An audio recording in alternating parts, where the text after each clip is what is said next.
Assalamualaikum warahmatullahi wabarakatuh. Bismillahirrahmanirrahim. Alhamdulillah.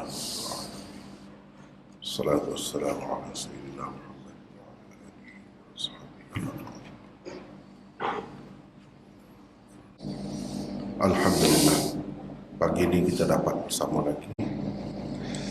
Dan hari ini kita akan mula membaca surah Al-Hajj, mula membincangkan tentang surah Al-Hajj dan seterusnya. Surah Al-Hajj adalah surah yang ke-22 di dalam tertib mushafi. Dinamakan surah Al-Hajj kerana di dalam surah ini ada bercerita tentang haji, ibadat haji. Banyak perkara juga lah yang disentuh tentang haji, asal usul haji, dan bagaimana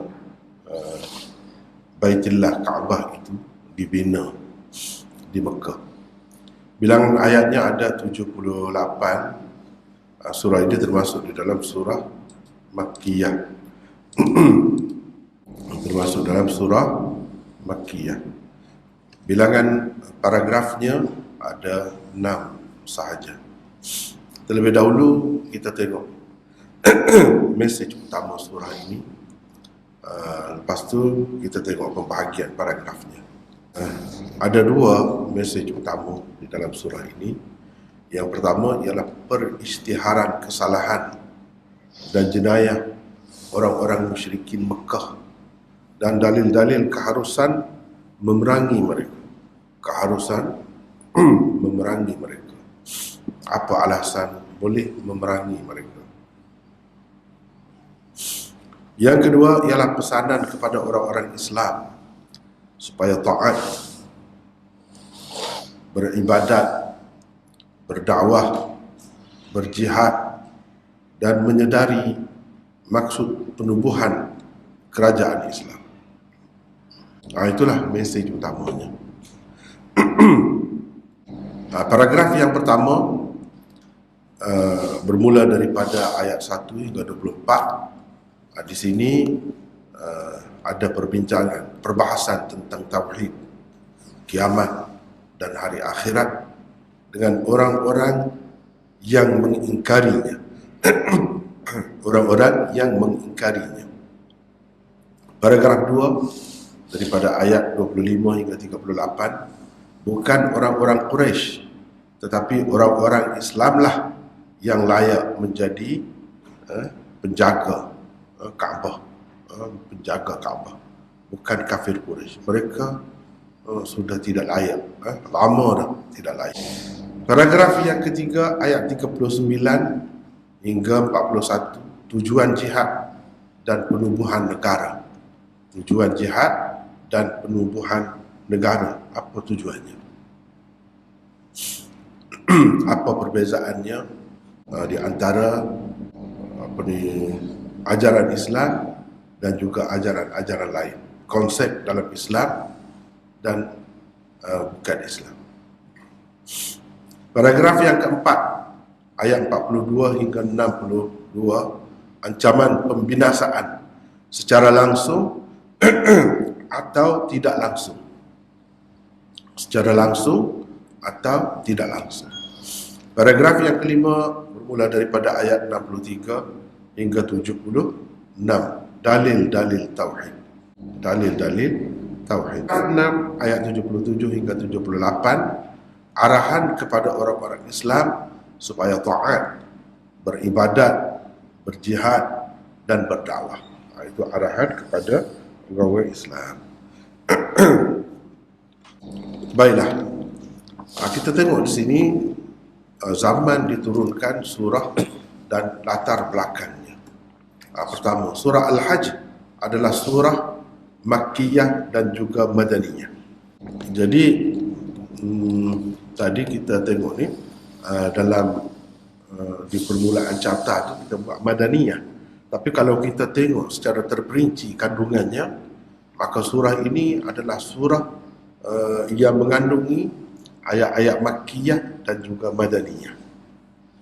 Walaupun yang lebih menonjolnya iaitu madaniyahnya itu. Walau bagaimanapun ini adalah salah satu surah yang menggabungkan dua jenis ayat, dua macam ayat, iaitu ayat yang diturunkan semasa Nabi sallallahu alaihi wasallam sebelum hijrah dan ayat yang diturunkan kepada Nabi sallallahu alaihi wasallam selepas baginda berhijrah. Hijrah pula maknanya di tahun pertama lagi sudah ada dah ayat-ayat di dalam surah ini pada tahun pertama, dan sebahagiannya lewat lagi daripada itu. Di dalam surah ini terdapat kedua-dua warnanya. Jadi kalau kita tengok gambaran dia tu nampak Makkiyah pun ada, Madaniyah pun ada. 24 ayat di permulaan surah besar sekali kemungkinannya diturunkan pada tahun ke-13 kenabian sebelum hijrah. Waktu dekat nak hijrah lah. 13, lepas tu 1 hijrah. 54 ayat selebihnya diturunkan di Madinah sebaik sahaja berlaku peristiwa hijrah, mana pada tahun pertama lagi. Pada tahun pertama hijrah selain surah Al-Hajj, turun juga surah At-Taghabun. Pada tahun kedua hijrah turun surah Al-Baqarah seperti kita telah sebut dah sebelum ni, dan juga surah At-Talaq. Itu dari segi tertib nuzulnya, turunnya. Sebelum peperangan Badar pada bulan Ramadan tahun kedua hijrah turun surah Muhammad. Itu sebelum peperangan Badar. Selepas perang Badar pula turun surah Al-Anfal. Itu dari segi tertib turunnya. Itu adalah zaman di mana gerakan Islam sedang memasuki era baru, dalam keadaan cukup sensitif pada masa itu. Setelah berdakwah selama 13 tahun, dizalimi dan dianiayai, juga setelah bermacam-macam perancangan jahat dirancang terhadap Rasulullah sallallahu alaihi wasallam, termasuk untuk menghalau baginda dari Mekah dan juga membunuh baginda. Ketika itulah Allah mentakdirkan Madinah Al-Munawwarah sebagai pangkalan pergerakan Islam. Di situ. Padahal pada masa Mi'raj itu dah isyarat dah sebelah sini. Lepas tu Allah SWT memerintahkan Nabi SAW supaya berhijrah. Disitulah asas negara Islam mula berbangun. Pada kecil sangat. Kita tengok sekarang ni dalam dunia ni pun, zaman kita ni pun ada negara yang kecil, seperti Vatikan misalnya. Singapura tu besar, ada lagi yang kecil. Tapi dia negara. Sama juga Madinah tu kecil. Dan rakyatnya tak aman. Tak aman. Bukanlah siapa berjuta-juta, tak ada. Itu asas tapaknya. Apa hikmahnya? Nak tunjukkan betul-betul Nabi SAW memulakan kerjanya daripada kosong. Tapi cuba tengok selepas itu betapa kejayaan yang dicapai oleh Nabi SAW dan sahabat-sahabatnya. Di sebalik kejayaan dan pencapaian itu apa yang ada? Iaitu mereka betul-betul menghayati ajaran Al-Quran. Itu rahsianya. Bila-bila pun kalau manusia mengikut ajaran Al-Quran itu akan jadi begitulah. Ia akan jadi suatu tenaga yang begitu kuat. Dan tenaga itu dapat meruntuhkan semuanya. Itu rahsianya. Nabi SAW tidak menumpas dengan sesiapa. Tidak menumpas dengan Raja Habsyah, Najasyi yang Islam. Tidak. Tetapi Nabi SAW tegakkan negara Islam sendiri. Maknanya kita ada contoh dalam menegakkan negara itu, ada contoh. Yang kedua, ini siapa baca? Hazim. Baca nombor 2. Kedua, Surah Al-Hajj adalah surah pertama di mana orang-orang Islam diperintahkan supaya berperang demi mempertahankan diri. Sebelum itu, anak-anak muda Islam dipesan agar mengawal diri daripada bertindak balas. Kufu aidiyakum. An-Nisa ayat 77. Itu. Jadi inilah, di dalam surah inilah mula-mula orang Islam itu dibenarkan berperang. Udhina lilladzina yuqataluna bi annahum zulimu. Diizinkan. Ini perang, orang panggil perang untuk mempertahankan diri. Baru berapa orang, berapa kerak sangat adanya. Negeri orang pula nak serang orang. Bukan begitu. Orang mari serang. Jadi untuk mempertahankan diri. Jadi perang itu ada dua macam, defensif dan ofensif. Ini defensif, untuk mempertahankan diri, bukan menyerang orang, tidak. Dan dalam Islam dua-duanya ada.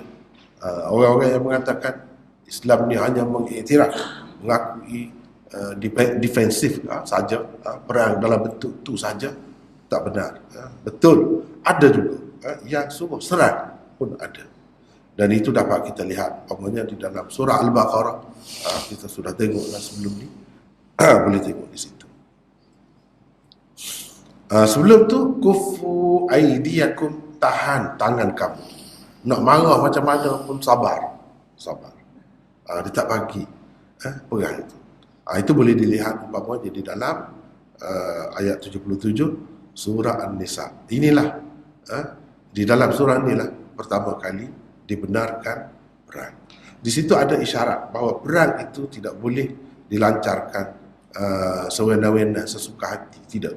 Tetapi dia mestilah di bawah satu kepimpinan yang rapi, yang cukup. Walaupun untuk mempertahankan diri. Kecuali kalau orang menceroboh kita, terpaksa. Kena mempertahankan diri lah ke mana-mana. Teruskan. Nombor 3. Ketiga, di dalam surah ini juga disebutkan kesalahan-kesalahan dan jenayah-jenayah yang dilakukan pemimpin-pemimpin kafir Quraisy. Dikemukakan juga di dalamnya keharusan berperang dan berjihad menentang mereka. Pemimpin-pemimpin Quraisy yang angkuh tidak lagi mengikut jejak langkah moyang mereka Nabi Ibrahim AS. Mereka terlibat dalam kesyirikan dan keraguan terhadap kewujudan hari kemudian. Saki-baki sembahyang, tawaf dan ibadat-ibadat haji yang ditinggalkan Nabi Ibrahim telah pun dipenuhi dengan bermacam-macam bid'ah. Dengan membuat undang-undang halal dan haram, dengan sendiri mereka telah mencabar hakimiyah Allah. Walaupun mereka terlibat dengan akidah-akidah yang salah dan jenayah-jenayah yang begitu berat, namun mereka masih lagi menjadi orang-orang yang bertanggungjawab menjaga Kaabah. Kemuliaan orang-orang Quraisy di mata orang-orang Arab yang lain di serata negeri disebabkan mereka menjaga Kaabah. Ekonomi orang-orang Quraisy bergantung kepada perdagangan semata-mata. Ia menjadi maju kerana kedudukan keagamaan mereka di sisi orang-orang Arab. Pemimpin-pemimpin Quraisy Mekah sebenarnya adalah orang-orang yang dianggap sebagai ketua-ketua agama yang kosong jiwa mereka daripada takukan Allah dan hari kemudian. Keadaan mereka tak ubah seperti boneka atau patung yang kosong daripada ruh ajaran agama Nabi Ibrahim yang sebenarnya. Walaupun begitu, tanpa alasan logik dan warisan keagamaan yang sah, mereka tetap berbantah dan mempertikaikan kebenaran yang dibawa oleh Rasulullah SAW semata-mata berasaskan kesombongan dan keangkuhan mereka. Teruskan. Berkaitan suratul Hajj dengan surah sebelum dan selepasnya. Pertama, di dalam suratul Anbiya telah pun dinyatakan bahawa sekalian Nabi menyeru manusia kepada ajaran Tauhid. Muhammad SAW adalah mata rantai terakhir para Nabi dan merupakan rahmat untuk sekalian alam. Baginda adalah pewaris sebenar ajaran Nabi Ibrahim AS. Orang-orang yang mendustakan baginda akan mendapat kecelakaan. Kecelakaan yang telah dibayangkan di dalam surah yang lalu telah pun menjadi kenyataan apabila di dalam surah Al-Hajj ini buat pertama kalinya orang-orang Islam yang teraniaya dibenarkan memerangi orang-orang musyrikin yang zalim demi mempertahankan diri. Udhina lilladzina yuqataluna bi annahum zulimu wa innallaha ala nasrihim laqadir. Ayat 39. Diizinkan berperang bagi orang-orang Islam yang diperangi oleh golongan penceroboh kerana sesungguhnya mereka telah dianiaya dan sesungguhnya Allah amat berkuasa untuk menolong mereka mencapai kemenangan. Pada tahun berikutnya, iaitu pada tahun kedua Hijrah, berlakulah peperangan Badar di antara orang-orang Islam dan orang-orang kafir Mekah. Dalam peperangan itu, ternyata orang-orang Islam mendapat kemenangan. Kedua, di dalam surah Al-Mu'minun akan datang dikatakan bahawa untuk orang-orang Islam mendapat kemenangan dalam menghadapi orang-orang musyrikin Quraisy di masa-masa akan datang, mereka sangat-sangat memerlukan iman yang kukuh dan amal soleh yang teguh. Beberapa kata kunci dan tema utama surah. Pertama, di dalam surah ini dikemukakan perbandingan di antara dua kepimpinan yang berlainan ideologi. Di dalam surah ini, perbandingan di antara pimpinan musyrikin Mekah dan pimpinan Rasulullah SAW dikemukakan. Sikap dan pendirian penyokong masing-masing juga dikemukakan. Hadzani khasman, ayat 19. Untuk mengetahui perbandingan di antara dua kepimpinan tersebut itu dikemukakan di bawah ini satu jadual. Perkara dan rujukan. Pertama, zulimu, dizalimi, ayat 39, ukhriju, diusir, ayat 40. Kepimpinan musyrikin Quraisy. Mereka adalah penzalim yang mengusir orang-orang Islam keluar dari Mekah. Kepimpinan orang-orang Islam, mereka dizalimi dan terpaksa berhijrah. Kedua, ragu dan syak terhadap hari akhirat, ayat 5 dan 7. Ragu dan tidak percaya kepada syurga, neraka, hari akhirat dan hari pembalasan. Percaya dan yakin sepenuhnya tentang adanya hari akhirat dan hari pembalasan. Ketiga, tauhid ibadat, ayat 11, 71 dan 77. Beribadat kepada selain Allah di samping beribadat juga kepada Allah, hanya beribadat kepada Allah. Keempat, tauhid doa, ayat 12 dan 13. Berdoa kepada selain Allah, berdoa hanya kepada Allah. Kelima, keadaan Tuhan yang diseru dan disembah, ayat 13 dan 78. Ayat 13, labi'sal maula wa labi'sal ashir. Demi sesungguhnya seburuk-buruk penolong dan seburuk-buruk sahabat karib ialah makhluk yang diseru dan disembahnya itu. Ayat 78, fa ni'mal maula wa ni'man nasir. Dialah sahaja sebaik-baik pelindung dan sebaik-baik pemberi pertolongan. Ni satu perkara kena perhati ya. Selalu saya pun selalu ingatkan. Dalam satu surah tu dia ada di kata kunci ni. Penting.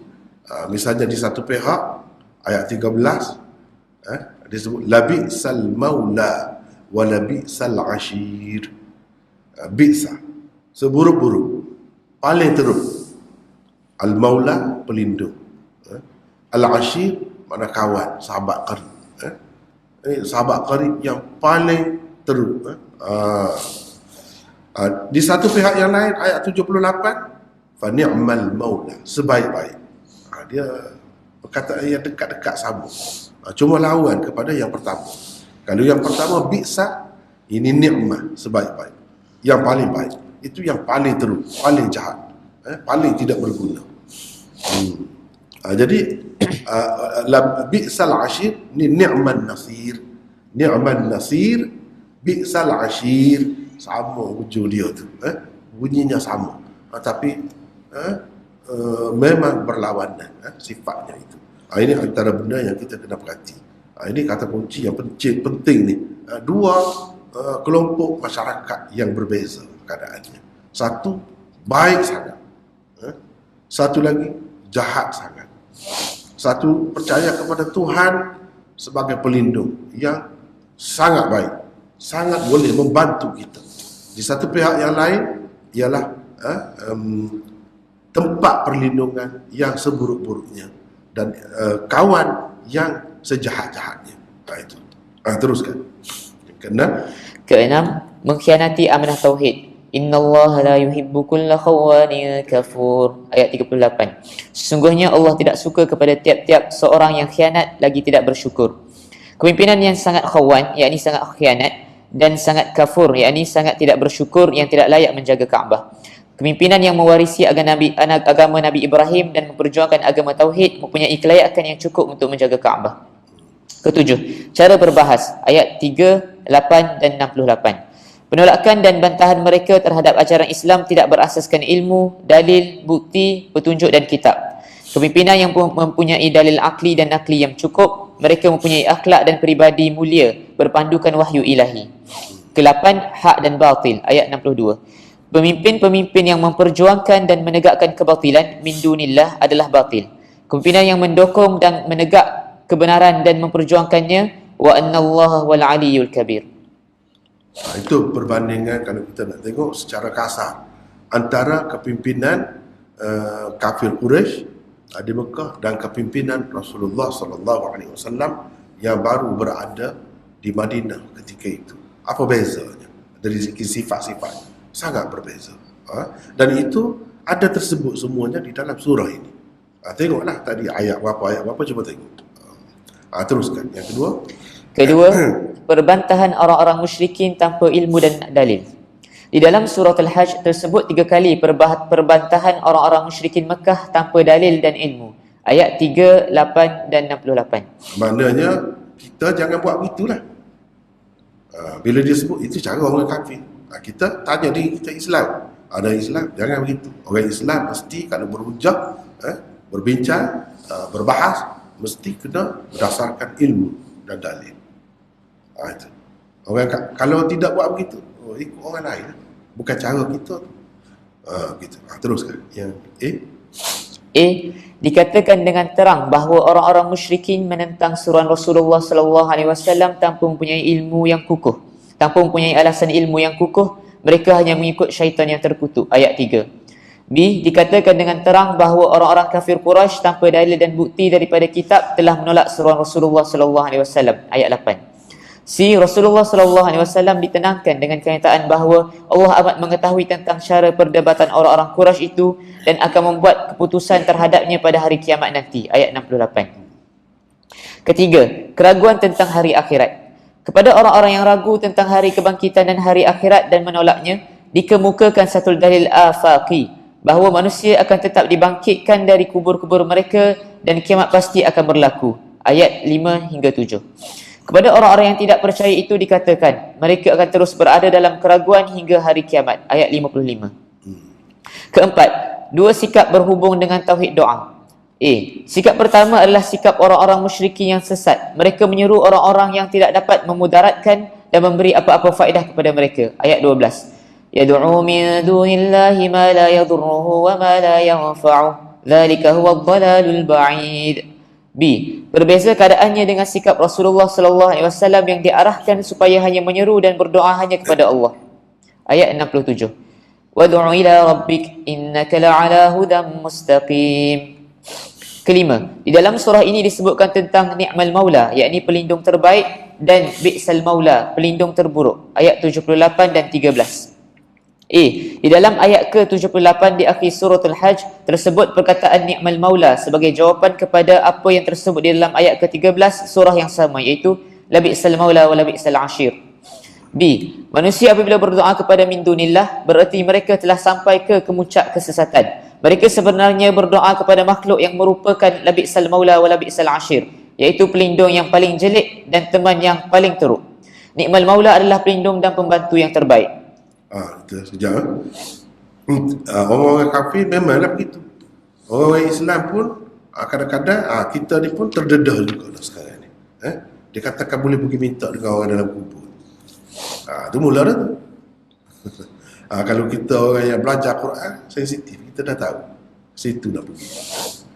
Mula dah tu. Dia kata ada boleh apa ni, selepas dia mati dia lebih bebas lagi, lebih berkuasa lagi. Kalau semasa dia hidup kita boleh minta dia doa, selepas dia mati dia lagi kuat lagi kuasa dia tu, power dia tu, untuk apa ni, berdoa kepada kita, berdoa kepada kita. Di peringkat pertama begitu. Yang berlaku dalam kenyataan dunia Islam di mana-mana pun yang ikut cara tu, ikut lain tu, ikut lorong itu, akhirnya dia minta dengan tuan kubur tu sendiri, dalam kubur tu sendiri. Itu bahaya. Dan jadi serupa dengan orang kafir lah. Apa bezanya? Sedangkan apa nama, innaka la tusmi'ul mauta wa la tusmi'u summa du'a idza wallaw mudbirin. Kamu tidak boleh memperdengarkan apa-apa kepada orang mati. Dia mati dah. Tapi orang-orang agama tu juga seperti ahli kitab dahululah. Dia nak membenarkan cara dia tu, dia takwil sana takwil sini. Dia kata tu Nabi tu Nabi tu seru Abu Jahal, kamu tidak lebih dengar daripada mereka ni, dengar apa yang aku cakap ni.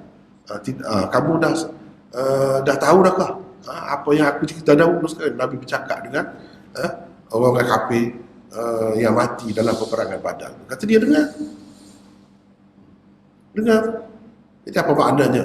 Innaka la tusmi'ul mauta, kamu tidak dapat memperdengarkan orang mati.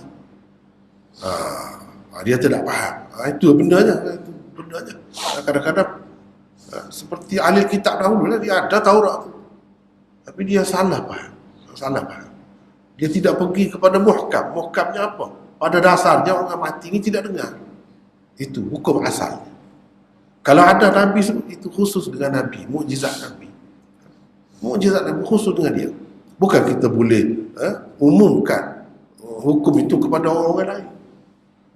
Bukan semua begitu. Kena anggap begitu. Yang dalam Quran itu tetap tidak boleh dengar. Itu pada dasarnya. Itu asasnya. Ini ada dalam hadis. Bukan ada dalam Quran, ada dalam hadis. Ada dalam hadis itu satu bentuk pengecualian. Dan khusus dengan Nabi sallallahu alaihi wasallam saja, bukan orang lain. Kita kena faham itu, barulah selesai masalah. Kalau tidak, dia jadi semakin terbuka luas, semakin terbuka luas. Pintu kesyirikan yang membawa umat ni kepada kesyirikan. Itu bahayanya. Itu bahaya. Tempat kita tak sampai ke situ lagi. Kalau di luar-luar negara, ya saya sendiri telah tengok, memang kita kata kenapa tabur-tabur bunga di atas kubur ni? Kenapa tabur bunga? Kenapa apa nama ni saling apa ni? Kelambu tu, penduduk kubur tu. Dia jawab. Apa dia jawab? Ahli bid'ah. Ahli bid'ah jawab apa? Dia kata kan dalam hadis ada sebut bila malaikat tu orang masuk dalam kubur tu, malaikat tanya 2-3 patah tanya, mereka berkata nam kanaumatil arus atau nam kanaumil arus, tidurlah kamu seperti pengantin tidur. Kalau pengantin tidur tidak orang hias bilik dia. Kalau pengantin tidur, makna pertama tu tidak orang hias bilik dia. Oh, macam-macam hiasannya, dengan kelambunya, dengan apanya, cantik bukan main. Kalau rumah tu tidak cat, dia cat. Baiki sana, baiki sini, untuk apa? Sakut itu, sakut ini, bunga-bunga. Macam tu, kita nak meraihkan dia. Macam tu. Sampai ke situ. Padahalnya, Nabi SAW yang kata begitu dahulu, sahabat-sahabat yang dengar Nabi kata begitu, dia tak faham kau. Seperti yang kita faham. Kenapa dia tak buat begitu? Itulah ahli bid'ah. Sebab itu tak boleh bid'ah ni. Sikit pun tak boleh. Kalau lama-lama dia jadi gitulah. Sebab tu sekarang ni ada antara orang-orang yang mengajar di kalangan kita bercakap benda-benda macam tu. Tidak boleh. Dia nak pergi situ lah tu. Sebab tu kena beringat. Labi'sal maula wa labi'sal ashir. Tak kena tu macam tu. Di dalam surah ni juga disebutkan dha'ufat talibu wal matlub. Yang dituntut pun lemah, yang menuntut pun lemah. Kita minta dengan dia, kita pun lemah. Dia yang kita minta, kita nak suruh dia minta kata bagi apa, dia pun lemah, dia pun tak boleh buat apa.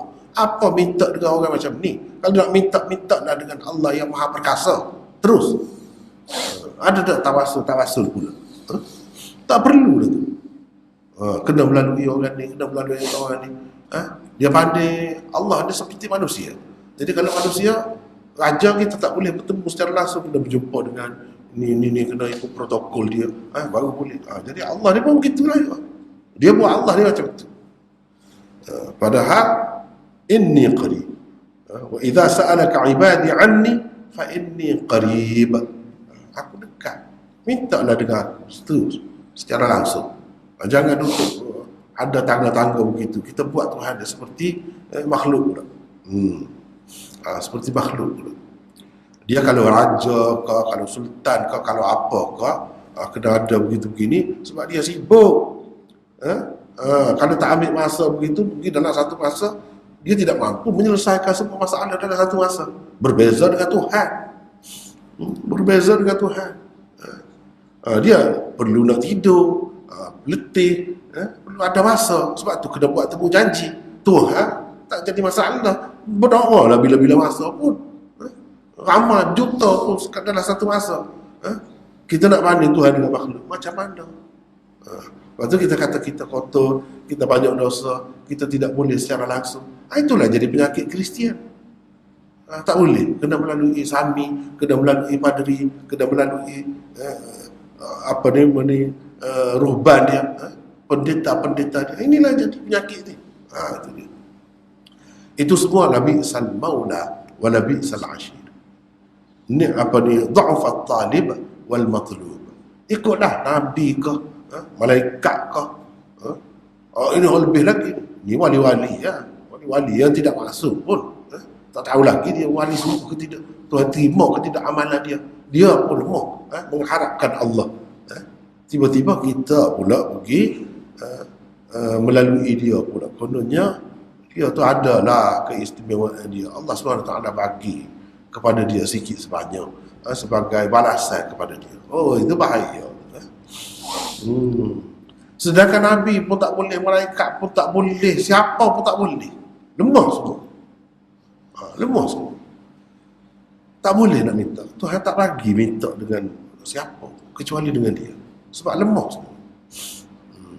Ni pergi minta dengan Tok Wali. Minta apa? Minta nak anak lah. Ada anak perempuan nak minta anak lelaki lah. Nak minta biar mudah dapat kerja lah, macam-macam. Ini semua penyakit. Penyakit ni dulu orang kafir, dan ni setiap masa lah orang Islam pun ada bunga-bunga dia.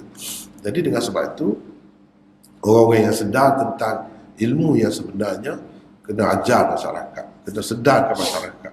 Jangan terpengaruh dengan ajaran-ajaran seperti itu. Itu bahaya tu. Bahaya. Tuhan sajalah ni'mal maula wa ni'man nasir. Tuhan saja. Orang lain tak ada. Orang lain seburuk-buruk, Tuhan kata. Kalau yang sebaik-baik tempat kita minta tolong, dia pun boleh menolong, memang dia berkuasa. Allah, tak ada lain. Itu tauhid doa namanya. Tauhid doa. Kita tak kata tauhid Tuhan satu Tuhan. Itu saja. Doa tak apa dengan orang lain. Kena bertawasul pula. Begitu. Itu bahaya, penyakit. Tak ada tauhid doa. Kita boleh sebut Madad Husain, Madad apa namanya, Syekh Abdul Qadir Jailani, macam-macam.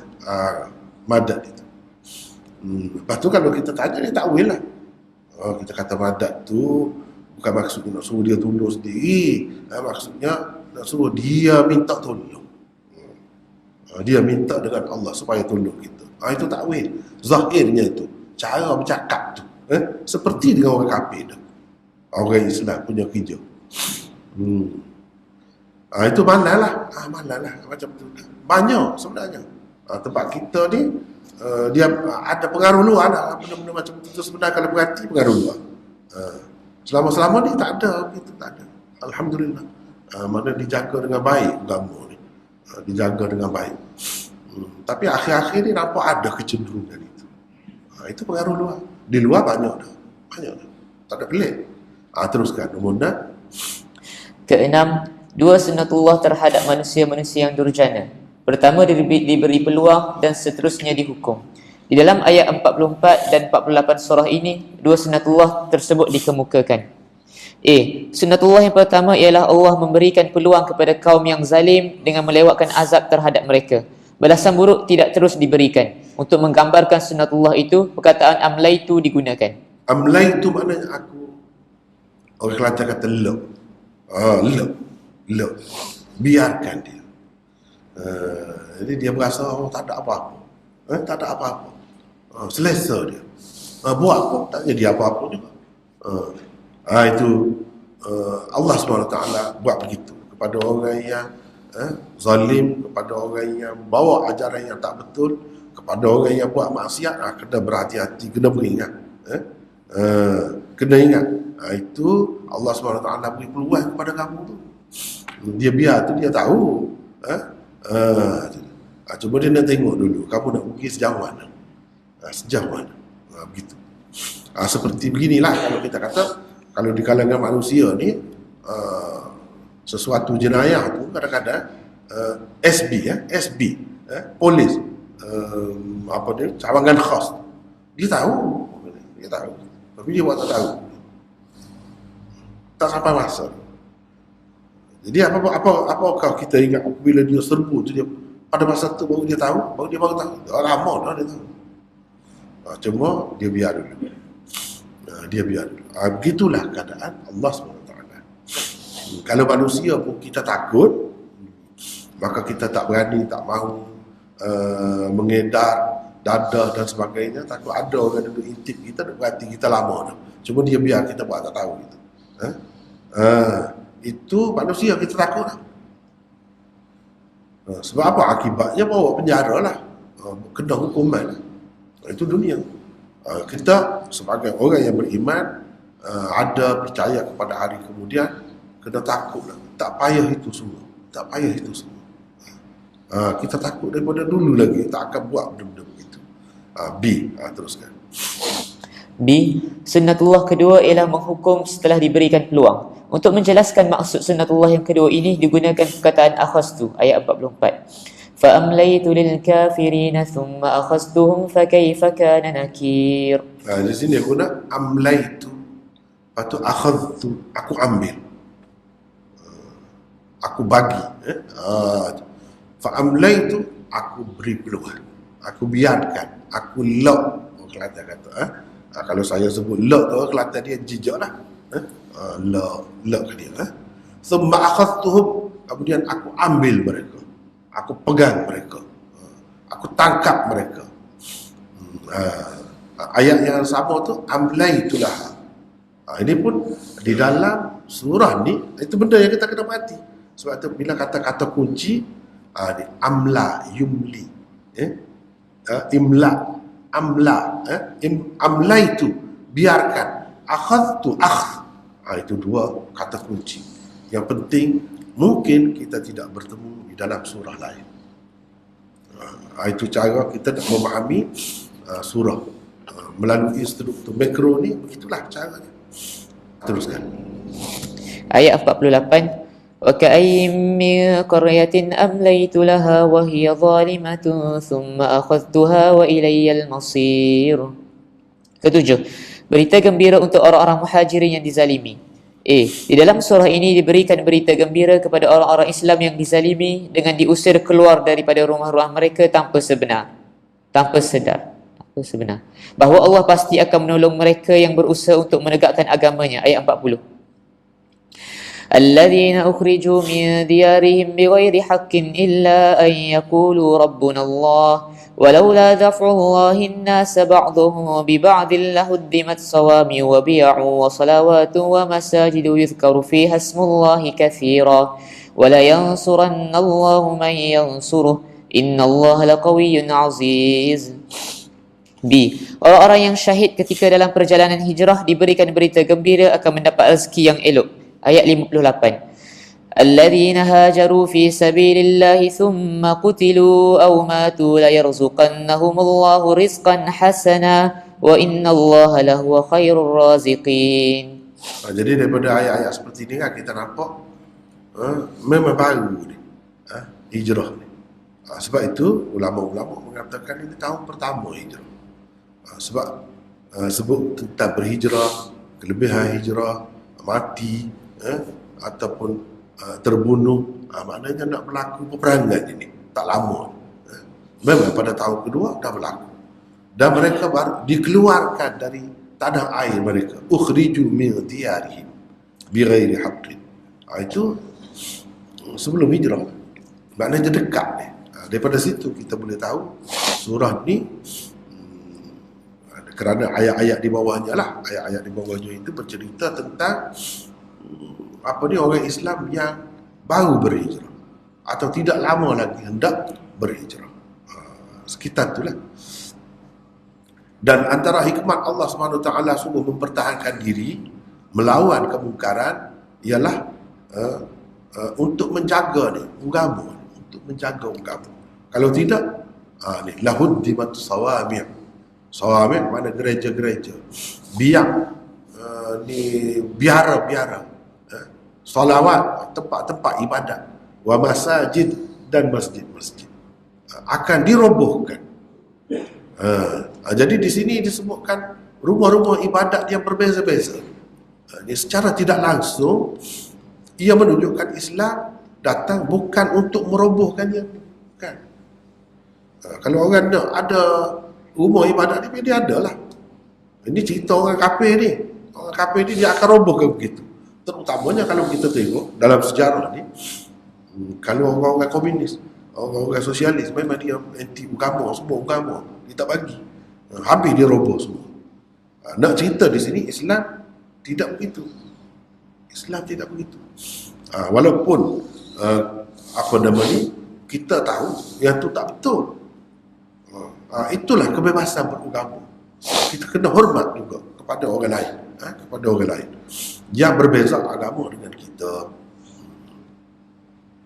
Wala yansuranna Allahu man yansuruh innallaha laqawiyyun aziz wa innallaha ala nasrihim laqadir. Tadi disebutkan menunjukkan orang Islam tu tak kuat, lemah. Dalam keadaan lemah tu boleh kena ada hadapi musuh yang begitu besar ni? Jawabnya, Allah Maha Kuasa. Dan terbukti bila berlaku peperangan Badar tu, siapa yang menang? Yang menangnya ialah orang Islam yang sedikit itu. Yang mana orang-orang kafir kata, inilah masanya. Kalau kita nak hancurkan pokok ni, masa ni lah. Kalau dan dia kuat nanti, susah kita. Sebab itu dia cepat-cepat dah pergi serang tu. Rupanya berlaku sebaliknya. Inilah yang disebutkan dalam ayat ni. Wala yansurannallahu man yansuruh. Jadi Rasulullah dengan sahabat-sahabat dia di peringkat awal itu memang Islamnya begitu kuat. Jadi Allah tolong mereka. Allah tolong. Sebab apa? Mereka menang. Sebab Allah yang sifatnya qawi, maha kuat, aziz, maha perkasa. Jadi nak lawan macam mana? Walaupun mereka nampak kecil, remeh, tak ada apa orang Islam tu. Ada apa? Segelintir kan? Nak kata sejuta tak nak sampai, berpuluh juta pun tak, berpuluh ribu pun tak ada. Beratus-ratus je di peringkat perbulan tu sahabat. Ratus-ratus. Itu pun campur dengan Yahudi, campur dengan orang munafik, apa tu je. Tapi sebab Allah, sebab tu kena perhati. Antara benda yang kita kena perhati dalam Quran ini, bila ayat hujung dia tu macam mana. Misalnya, wa innallaha ala nasrihim laqadir. Tadi udhina lil ladzina yuqataluna bi annahum zulimu wa innallaha ala nasrihim laqadir. Sesungguhnya Allah untuk menolong mereka itu maha berkuasa. Maha berkuasa. Jadi dia sebut tolong. Di situ dah ada isyarat pertolongan Allah kepada mereka.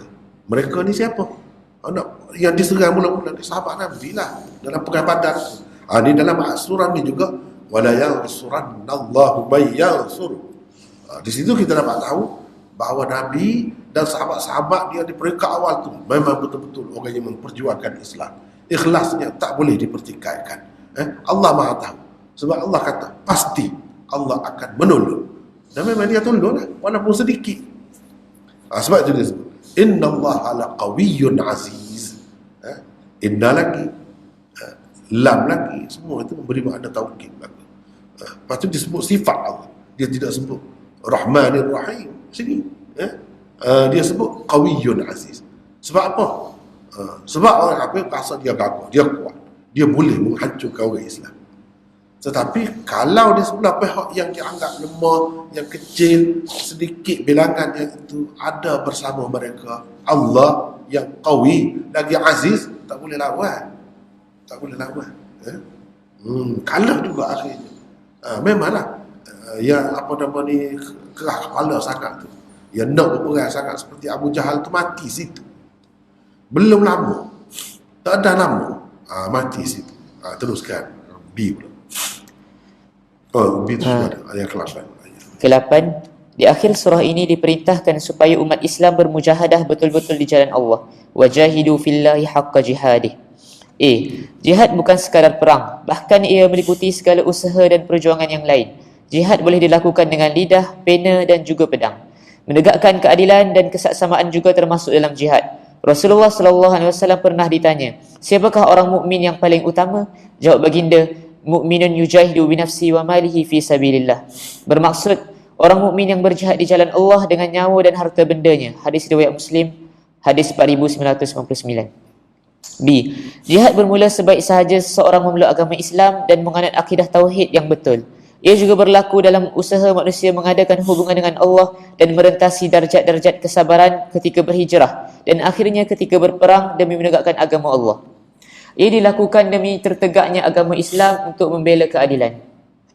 C. Daripada perkataan haqqa jihadih dapat diketahui bahawa manusia janganlah berusaha mengikut acuan fikiran sendiri. Ia hendaklah berpandukan Quran, sunnah dan amalan para sahabat. Haqqa jihadih juga bererti mewakafkan segala bakat dan usaha untuk kepentingan agama.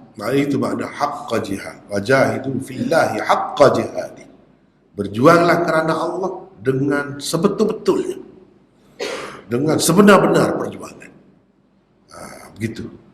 Itu maknanya, bukan maknanya jihad ni perang saja. Dalam kehidupan ni kita berusaha untuk melaksanakan agama, untuk menghayati agama, mewakafkan hidup segala bakat dan usaha untuk kepentingan agama. Itu makna jihad, haqqa jihadi. Teruskan. D. Orang-orang yang menegakkan kebenaran akan terus berjihad hingga ke hari kiamat. Rasulullah SAW bersabda, "La tazalu ta'ifatu min ummati yuqatilun al-haqqi zahirin ila yaumil qiyamah." Bermaksud, akan terus ada satu golongan dari umatku, mereka berjuang di atas landasan kebenaran dan akan terus berjuang hingga hari kiamat. Hadis riwayat Muslim, hadis 412. E. Termasuk dalam haqqa jihadih juga segala ijtihad yang dilakukan oleh para ulama dan mujtahidin yang mencari penyelesaian terhadap masalah-masalah yang baru timbul berpandukan Al-Quran dan As-Sunnah. F. Termasuk dalam jihad juga usaha untuk menegakkan agama Islam dan menuntut ilmu. Rasulullah SAW ada bersabda, "Man kharaja fi talabil ilmi fahuwa fi sabilillah hatta yarji'a." Bermaksud, sesiapa yang keluar untuk menuntut ilmu bererti dia berada di jalan Allah sehingga ia pulang ke rumahnya. Hadis riwayat Tirmizi, dhaif, hadis 2647. Tetapi ya, kena ingat seperti yang kita sudah selalu belajar dalam hadis itu, hadis dhaif itu, kalau dhaifnya ringan kita boleh pakai, boleh buat kemukakan sebagai hujah juga. Kalau hadis tu ringan, nak tahu macam mana ringan tak ringan, banyak ayat-ayat Quran dan hadis-hadis yang sahih yang lain lebih kurang sama ceritanya dengan hadis yang dhaif itu. Itulah makna hadis dhaif ringan. Teruskan. Kesembilan, 4 tanggungjawab kerajaan Islam. Di dalam surah ini dinyatakan kepada orang-orang Islam bahawa tujuan jihad ialah untuk menegakkan sebuah negara Islam yang adil. Di dalam ayat 41 dinyatakan 4 tanggungjawab utama negara Islam. Pertama, mendirikan sembahyang. Kedua, menegakkan sistem zakat. Ketiga, menyuruh orang ramai melakukan kebaikan. Keempat, menegah daripada melakukan perkara mungkar. Alladzina immakkannahum fil ard aqamus salah wa atawuz zakah wa amaru bil ma'ruf wa nahaw 'anil munkar. Itu ayatnya di dalam surah ni. Itu nak cerita, kita kata apa maksud ataupun matlamat negara Islam ni, tanggungjawab utama negara Islam ni apa? Ini orang duduk fikir nak buat kemajuan, nak buat apa, nak menaikkan taraf hidup rakyat, itu tujuan negara, tujuan ada kerajaan. Tiba-tiba Islam ni gini. Itu tak payah sebut. Kena faham, kena faham. Dalam dunia ni tak kira sistem mana, bukan demokrasi saja, tidak demokrasi pun. Yang mana-mana apa nama ni, negara tu tertegak di mana-mana atas nama apa pun, ideologi mana pun, dia mesti 3 perkara yang dia buat. Semua buat, kafir ke Islam ke buat, iaitu menjaga keamanan dalam negeri, dalam negara. Itulah perlunya ada Kementerian Dalam Negeri dan seumpamanya, jaga keamanan dalam negara. Satu, tugas kerajaan. Yang kedua, jaga keamanan negara daripada serangan luar, gangguan luar. Itulah ada Kementerian Pertahanan, Kementerian Luar dan sebagainya. Itu jaga negara tu daripada pencerobohan yang datang daripada musuh dari luar. Itu yang kedua. Yang ketiga, menaikkan taraf hidup rakyatnya. Itu tanggungjawab. Semua terima, semua tahu, tak payah sebut itu. Yang berbeza negara Islam ni daripada negara-negara yang lain ialah ada ni, mendirikan sembahyang, menunaikan zakat, menyuruh orang ramai melakukan kebaikan, mencegah atau menegah daripada melakukan perkara mungkar. Ini 4 perkara yang tidak ada dalam sistem lain. Itu dah cerita. Bukan mana dalam Islam ni fikir ni ya. Nabi dulu ini saja kau kerja dia bila dia ada negara tu.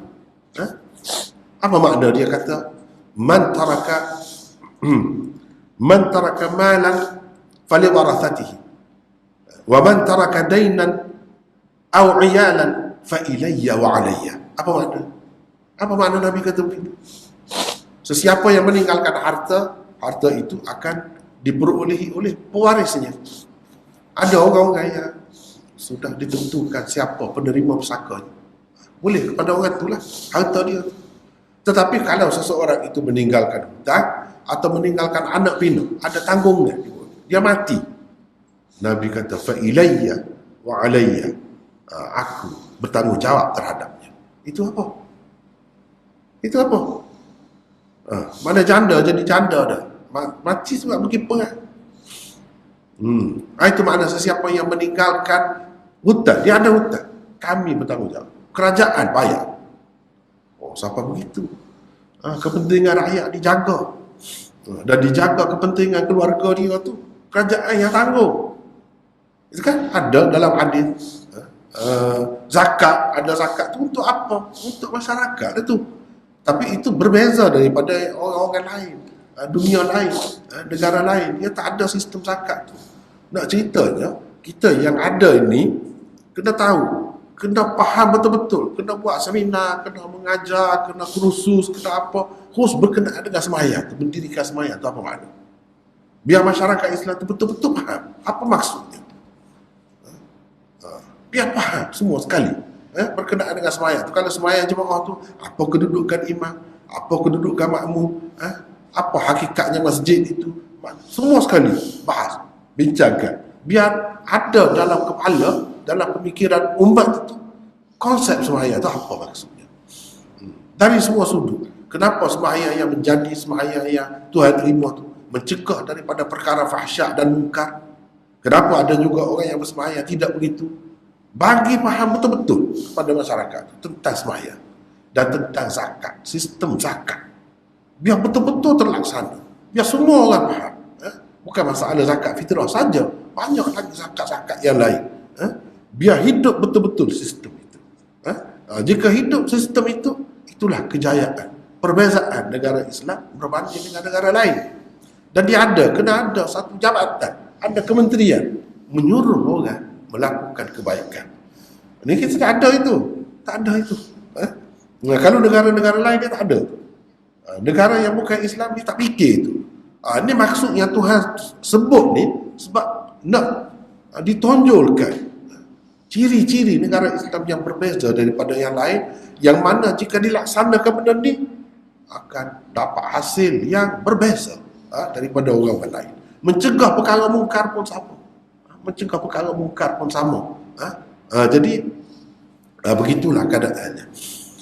Semua ni perlu ada seminar, perlu ada kursus, perlu ada pengajian khusus. Cerita bagaimana nak cegah mungkar ni, bagaimana. Dalam hadis antaranya disebut man ra'a minkum munkaran falyughayyirhu bi yadihi fa in lam yastati' fa bi lisani fa in lam yastati' fa bi qalbi wa dhalika adhaful iman. Apa yang disebut. Jadi peringkat masing-masing ada kemampuan besar, kena buat macam tu. Ada sedikit buat cara dengan guna lidah saja. Kalau tak mampu juga dengan hati. Itu antara yang perlu dipelajari. Bagaimana kita nak mengubah orang. Adakah dengan sekaligus setiap dia buat benda tak betul kita tegur tu depan-depan begitu? Semua orang setiap kali dalam semua keadaan begitu kah? Atau perlu ada hikmahnya, perlu ada kebijaksanaannya. Mula-mula kita tengok, kita senyap, tak tahu, tapi dalam fikiran kita sudah ada. Fikiran kita sudah ada. Dia orang dah nak baik dah, pergi mengaji dah, cuma tidak beres semua perkara. Bila kita berbaik dengan dia, kawan dengan dia, kita pergi ke rumah dia, isteri dia, anak dia, mungkin tudung pun tidak sempurna lagi. Jadi adakah kita setiap perkara dah tegur tu depan itu? TV, duduk buka cerita macam-macam pun dia tak kasi. Itu atas kebijaksanaan kita nak mencegah perkara mungkar. Sebab itu kita kena ada ilmu. Kena kursus, kena belajar benda ni. Tapi bila tidak ditekankan, orang tak apa peranan mencegah daripada perkara mungkar tu, apa kesannya kepada masyarakat. Secara individu, secara berkumpulan, kerajaan, peranan kerajaan. Dia semua kena berperanan. Bukan peranan orang perseorangan saja ni, daripada orang perseorangan sampai kepada kerajaan. Kena buat kerja ni. Itulah negara Islam. Yang berbezanya daripada orang lain di situ. Kalau tidak dari segi asas tadi semua ada. Negara komunis yang tidak percaya kepada Tuhan pun ada. Tiga perkara tadi tu. Baca lagi. Ke-10, nama sebenar orang-orang Islam ialah Muslimin. Di akhir surah ini, iaitu pada ayat ke-78, disebutkan bahawa Allah Subhanahu Wa Taala menamakan orang-orang Islam yang berhijrah dengan Al-Muslimin. Mereka dipilih untuk memimpin seluruh dunia hingga ke hari kiamat. Wajtabakum. Mereka dituntut supaya menjaga ajaran Tauhid yang diwarisi daripada Nabi Ibrahim AS dan menyampaikan dengan penuh tanggungjawab ajaran itu hingga ke akhir zaman. Takunu syuhada'a 'alan nas. Jadi di sini wajtabakum, dia telah memilih kamu. Kena sedar diri orang Islam tu semua sekali duduk di mana pun, negara mana pun, dia bangsa mana pun, kena sedar bahawa mereka adalah manusia yang dipilih oleh Tuhan. Ijtabah tu mana pilih. Dialah yang memilih kamu. Memilih kamu tu mana istimewa tu, satu keistimewaan tu. Walaupun tidak diberi jawatan, tidak diberi apa kedudukan zahirnya. Hakikatnya kita setiap orang Islam ni dipilih. Dipilih untuk apa? Untuk memimpin dunia. Pimpin dunia. Itu kedudukan. Kalau kita tak sedar diri kita, mungkin kita tak ada usaha. Kita tak berasa kita berperanan pun. Kita tidak berasa pun kepentingan kita. Sebab kita tak sedar tanggungjawab kita. Bolehkah kalau tutup lasi itu saja dia silau masa. Biar rapat. Biar rapat. Jadi Allah pilih termasuk itu. Litakunu syuhada'a 'alan nas. Sama seperti dalam surah Baqarah tu. Untuk kamu jadi bukti, jadi saksi kepada manusia. Manusia nak tengok orang baik mana, ditunjuk orang Islam. Tu contoh. Negara yang baik mana? Tu tengok contoh. Dia kena begitu. Mana-mana pun saya bersyukur. Alhamdulillah, negara kita walaupun banyak lagi kurang, tak nafi, itu banyak kurang. Tetapi orang kafir pun sebut, kalau dalam bab ni tengok, contoh negara Islam, Malaysia. Satu kebanggaan tu pada kita tu. Tengok maju. Tapi orang Islam, dia semakin kuat pegang Islam. Dari segi kemajuan dia, pencapaian dia, moden dia tu, cuba tengok. Dia terbuka. Nampak tak bercakap banyak tapi buat kerja. Orang kata. Sekurang-kurangnya boleh tengok contoh, boleh tunjuk contoh tu. Kalau negara Islam yang maju, yang hebat, jangan nampak negara kafir saja. Negara Islam hebat kalau kena cara. Kalau kena cara. Bahkan dari segi ekonomi, dari segi keuangan, dari segi perbankan, dunia akui. Tengok contoh Malaysia. Arab pun tak boleh lawan kita. Dari sebab tu. Walaupun bab lain kita kurang, tak kira lah. Tapi biar jadi contoh dalam semua lah, itulah yang naknya. Sebab kalau kita tengok negara-negara Islam tu, dia miskin, susah, bercelaru, berterabur, tak ada disiplin, tak ada apa. Itu, adakah negara macam ni nak jadi contoh? Orang-orangnya pun begitu juga, tak ada amanah, cakap bohong, malas bekerja. Itu gambaran orang Islam. Syuhada 'alan nas ni, nak jadi syuhada, nak jadi saksi. Biar orang kata, ni. Kalau nak tengok contoh rajin, tengoklah pelajar Islam. Biar orang buat contoh gitu. Kalau nak tengok orang yang kuat berfikir, fikir untuk dunia ada, tengoklah orang Islam. Masyarakat Islam. Kalau nak tengok keluarga bahagia, tengoklah keluarga Islam. Itu naknya. Supaya orang jadikan kita ni contoh. Itu maksudnya. Di sini. Huwa sammakumul muslimin. Ini dalam surah ni. Huwa sammakumul muslimin. Dia menamakan kamu muslimin. Lepas tu kita tambah-tambah pula. Banyak. Ekor tu banyak. Banyak pula. apa ni, Asy-Syafi'i. Lepas tu kalau ada banyak tarekat pula tu Asy-Syadzili, Al-Qadiri, An-Naqsyabandi, macam-macam lagi, banyak-banyak lagi cerita tu. Lepas tu balah pula sama kita, berkelahi pula sama kita.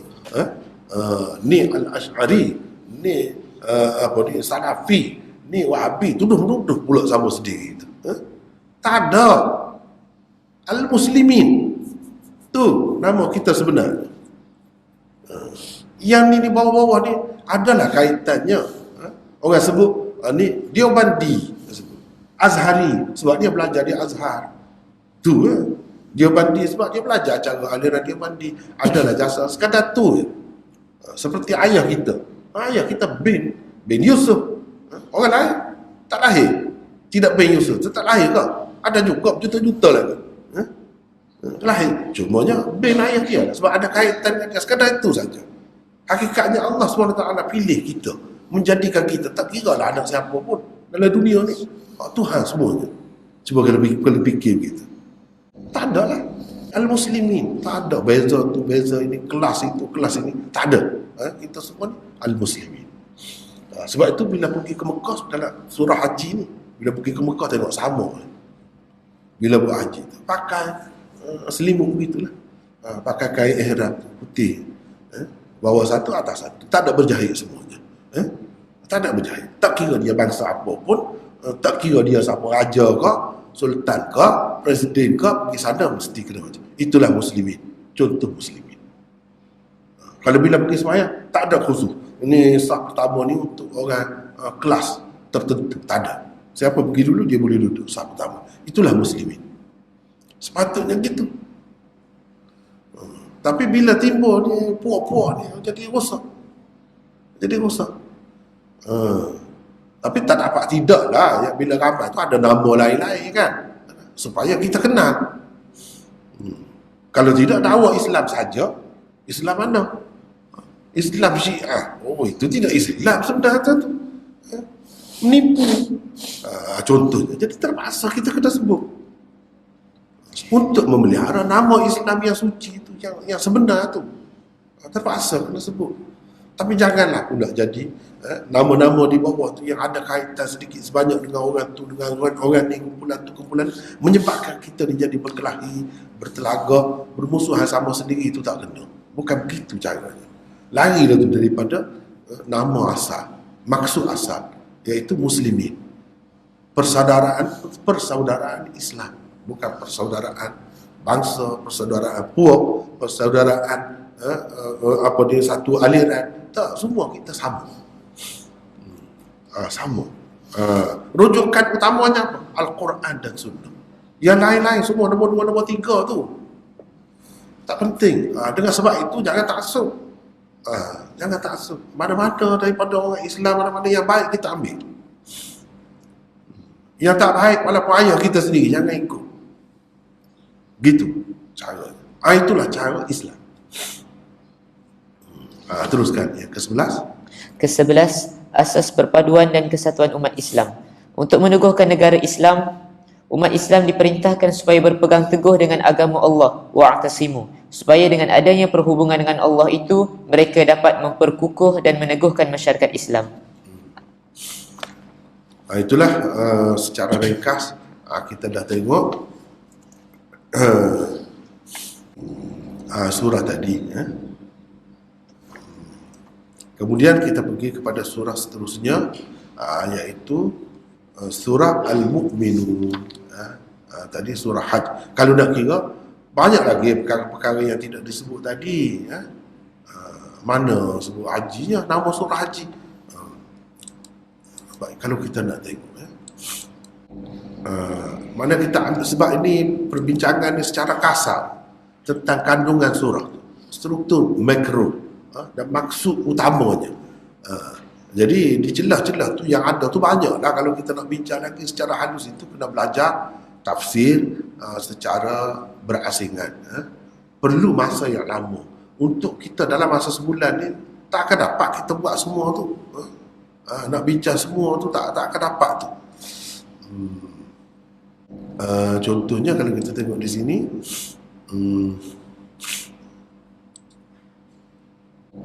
daripada sini ya. Apa ni? Innal ladzina kafaru, kalau hak berkait dengan haji, kenapa surah tak dinama surah haji? Di sini kedudukan ayatnya. Innal ladzina kafaru wa yasudduna an sabilillah wal masjidil haram alladzi ja'alnahu lin-nasi sawa'an al-'akifu fihi wal ba'd. Ini kedudukan al-masjidil haram. Lepas tu Nabi Ibrahim buat, kami yang menentukan tempat tu, Tuhan kata. Wa idh bawwa'na li Ibrahim makanal bait. Kami yang menentukan tempat itu untuk dibina Baitullah tu. Dengan tujuan nak menegakkan ajaran tauhid dan menolak syirik. Allah tusyrik bi syai'a wa tahhir baiti lit-ta'ifin wal qa'imin war ruk'is sujud. Dan sucikanlah, bersihkanlah rumahku, Tuhan kata. Itulah Baitullah tu, tempat tumpuan, tempat utama orang pergi buat kerja haji ke umrah tu, untuk orang-orang yang bertawaf, lit-ta'ifin, di situ disebut. Wa adzim fin nasi bil haji, dan serulah manusia untuk buat kerja haji, di sini disebut. Yaitu karijalan, mereka akan datang kepadamu dengan berjalan kaki dan dengan naik unta yang kurus-kurus, unta pun unta yang apa nama ni, yang segar, yang besar, yang gemuk, apa tu memang ada. Nak cerita yang tak ada, tak cukup pun, serba sedikit ada kelengkapan pun pergi juga daripada segala penjuru alam. Liyashhadu manafi'a lahum. Jadi di sini kita tentang haji semua ni. Tapi dalam perbincangan tadi tak ada disebutkan. Sebab apa? Sebab itu panjang pula lah perbincangannya kalau disebut itu. Tadi yang disebutnya ni semua innallaha yudafi'u 'anil ladzina amanu wa udhina lil ladzina yuqataluna bi annahum zulimu. Tadi yang kita bincang tadi. Adapun tentang haji, nampak macam tak sebut langsung. Sebenarnya di sini ada beberapa ayat ni, banyak juga terkumpul di sini.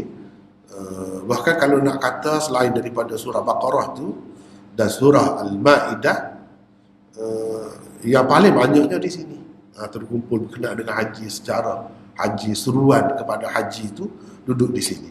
Dan bagaimana pembinaan Baitullah apa semua tu, dengan ketentuan siapa tempat ni, tempat tu, itu dengan ketentuan daripada Allah Subhanahu wa taala. Di sinilah letaknya. Kemudian kurbankan binatang apa semua tu di sini semua. Dan memang peliklah kalau kita tengok kan. Kalau kita tengok, tapi itu dia berkait dengan benda-benda yang halus-halus lah. Misalnya wal budna ja'alnaha lakum min sya'airillahi lakum fiha khair fadhkuru ismallahi 'alaiha sawaf fa idza wajabat junubuha fakulu minha wa at'imul qani'a wal mu'tar, dan seterusnya. Unta-unta ni Tuhan jadikannya untuk kamu sebagai syiar-syiar Allah. Nak menyatakan kamu ni mengabdikan diri kepada Allah. Allah suruh kurbankan binatang, tanda kamu ni mengabdikan diri, sebab itu daripada zaman berzaman lagi dibuat gitu. Manusia ni kalau dia nak menyatakan kehambaan dia, salah satu cara dia kurbankan sesuatu untuk benda tu. Kalau orang puja kubur, dia kurbankan sesuatu dekat kubur tu, dan dia persembahkan nazar ke apa ke dekat kubur. Itu dalam masyarakat sebelum Islam pun sudah ada. Cuma dalam Islam ni tak boleh untuk apa-apa pun selain Allah.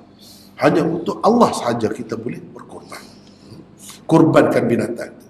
Jadi di sini sebutlah nama Allah, 'alaiha. 'Alaiha itu makna ketika nak mengorbankannya. Bismillahirrahmanirrahim. Allahu akbar. Allahu akbar. Allahu akbar. Sawaf. Itu menarik itu. Dalam keadaan bersaf-saf.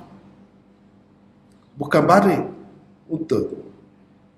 Bukan baring unta tu. Bukan direbahkan seperti kita nak sembelih lembu atau kambing tu, tidak. Al-budna. Budni unta. Itu salah satu kebetulan Allah SWT buat, kita kata kebetulan lah, tetapi Allah SWT pilih dah sebenarnya tempat tu jadi pusat tempat orang pergi buat haji, buat umrah, buat ibadat, nusuk itu, manasik itu. Di situ pergi. Di situ lah banyak unta. Di negara tu lah banyak untanya. Tempat kita ni kena import. Buat mari daripada luar. Di situ tu banyak. Antara kenapa dia dijadikan syiar Allah untuk mengorbankan, dia boleh disembelih dalam keadaan berdiri. Itu mana sawaf. Sawaf tu berdiri. Sekarang ni kalau nak tengok, buka YouTube, mudah. Tengok, memang begitu. Unta ni jenis kasar juga unta ni. Kalau dia langgar kita, gebak kita. Dia boleh gigit orang tu, unta. Tapi macam mana Allah SWT, kadzalika sakharnaha lakum, demikianlah kami mempermudahkannya untuk kamu. Kami menundukkannya. Dia jadi turut. Kita nampak bodoh sangat. Lepas seekor di sebelah gebak. Tak lari. Hikmat Allah SWT nak tunjuk di bumi tanah suci tu, tempat tu betul pelik-pelik berlaku. Pelik-pelik berlaku. Lepas seekor gebak. Mudahnya nak. Tak payah ikat, tak payah apa. Seolah-olahnya binatang tu nak. Dia dikorbankan. Itulah maksud sakharnaha lakum.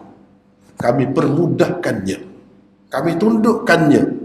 Dia jadi mengikut begitu. Dalam keadaan biasa kan, unta kau, kuda kau, apa kau, kita nak naik yang sudah terlatih itulah. Kita boleh naik dengan mudah gitu. Tapi kalau nak sembelih tak boleh, mudah-mudah. Nak sembelih tak boleh. Tapi pada ketika ni, ketika orang buat ibadat haji ni, unta-unta tu di situ mudah. Bila sudah rebah, wajabat junubuha. Bila sudah rebah, fakulu minha, makan. Allah SWT kata, dan bagi makan kepada orang-orang yang susah, orang-orang yang memerlukan itu. Kadzalika sakharnaha lakum la'allakum tashkurun. Lepas tu panjang lagi lah ceritanya, begitu. Jadi takut kita kata macam mana ni surah haji, di mana cerita hajinya? Duduk di sini ni. Ni sekelompok ayat ini duduk di sini berkenaan dengan haji. Dan itulah sebabnya surah tadi dinamakan surah haji. Seterusnya kita pergi kepada ini surah seterusnya, yaitu surah Al-Mu'minun. Al-Mu'minun. Ini adalah surah yang ke-23. 23. Dinamakan Al-Mu'minun sebab apa? Sebab di dalam mula-mula ayat mula-mula, qad aflahal mu'minun. Qad aflahal mu'minun. Sesungguhnya beruntunglah orang-orang yang beriman. Bertuah, berjaya. Berjayalah orang-orang yang beriman. Itu daripada situlah nama mukminun itu. Kemudian bilangan ayatnya ada 118. Ini surah Makkiyah pula. Tadi surah Madaniyah, ini surah Makkiyah pula. Bilangan paragrafnya ada 8. Mesej utama surah ini ialah orang-orang yang beriman sahaja yang berjaya, dan merekalah yang akan menjadi ahli syurga, yaitu orang-orang yang mengambil iktibar dan pengajaran daripada akibat buruk yang diterima oleh bangsa-bangsa atau umat-umat dan umat terdahulu, lalu beriman dengan menerima akidah tauhid dan percaya kepada hari kemudian, serta menerima seruan Muhammad sallallahu alaihi wasallam. Ini kesimpulannya, mesej utama. Walaupun di jelas-jelas tu banyak macam-macam cerita tu, tapi ini patinya. Yang naknya ini. Di celah-celah dia tu kita tengoklah paragraf, daripada satu paragraf ke paragraf yang lain ada macam-macam cerita. Macam-macam cerita. Dan di sini dijelaskan orang yang berjaya dalam hidup ni. Kita nak tahu macam mana berjaya. Macam-macam kan orang katakan kepada budak-budak yang baru duduk belajar sekolah tu, berjaya apa? Dapat lulus, peperiksaan, dapat markah yang tinggi, kedudukan yang tinggi, itu berjaya. Berjaya. Orang yang berniaga dapat untung, semakin maju perniagaan dia. Daripada kedai kecil buka jadi kedai lebih besar, akhir sekali buka supermarket, berjaya lah. Orang kata begitulah berjaya. Kejayaan itu terlalu luas, tetapi kejayaan yang sebenarnya, kalau kita jadi orang mukmin, jadi orang Islam, ikutlah kamu siapa pun, kamu jadi apa pun, kamu berjaya. Dengan syarat selain daripada keimanan kamu itu betul, ada beberapa sifat yang kamu kena buat. Alladzina hum fi salatihim khashi'un, dan seterusnya. Kita akan tengok. Paragraf 1 ayat 1 hingga 11, sifat ahli syurga. Itu orang mukmin itu. Syarat utamanya mukmin, ahli syurga. Paragraf 2 daripada ayat 12 hingga 22, dalil-dalil tauhid khaliqiyah. Mana Tuhan sebagai pencipta. Tuhan satu-satunya, Tuhan Allah yang mencipta. Daripada sekecil-kecil benda sampai sebesar-besar, dengan hikmat-hikmat yang tertentu. Dan tauhid rububiyah.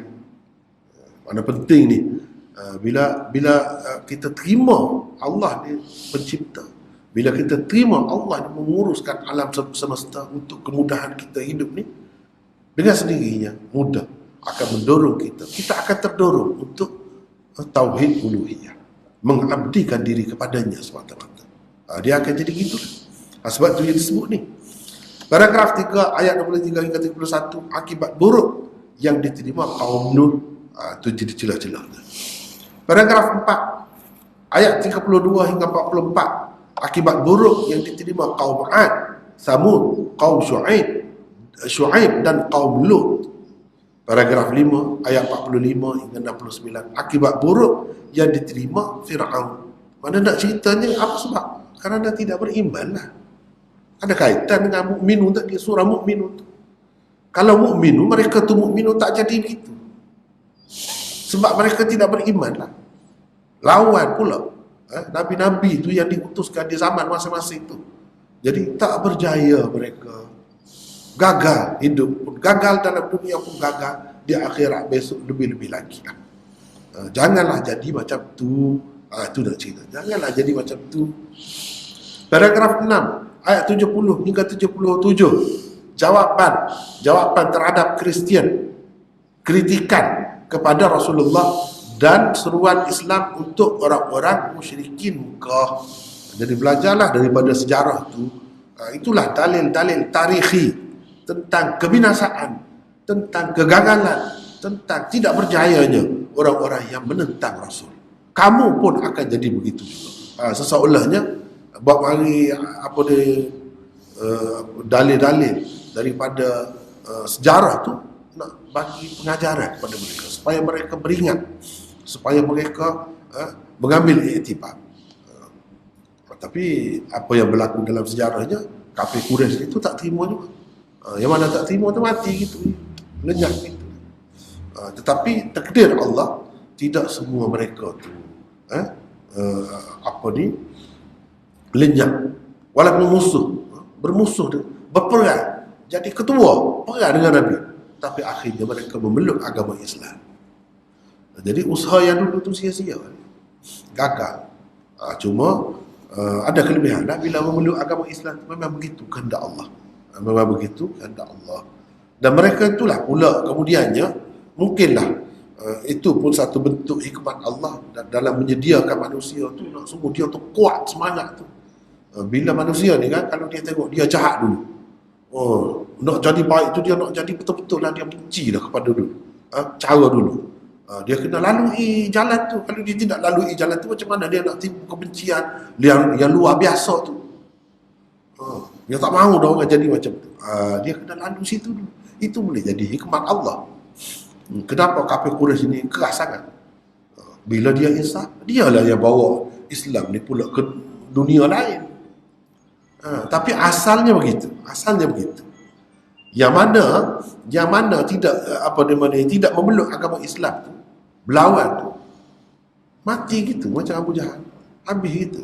Jadi binasa seperti kaum-kaum yang lalu dalam keadaan kafir menyebabkan mereka tidak berjaya. Berjaya dengan tidak berjaya, penentunya ialah iman. Penentunya ialah iman. Paragraf 7, ayat 78 hingga 82. Dalil-dalil tauhid dan akhirat. Ini tauhid ni sentiasa ada kalau kita tengok kan. Mana-mana pun, pergi mana-mana pun, panjang Quran ni. Bacalah surah mana pun, mesti tauhid. Mesti hari kemudian. Oh, ini besar sangat, 2 kali.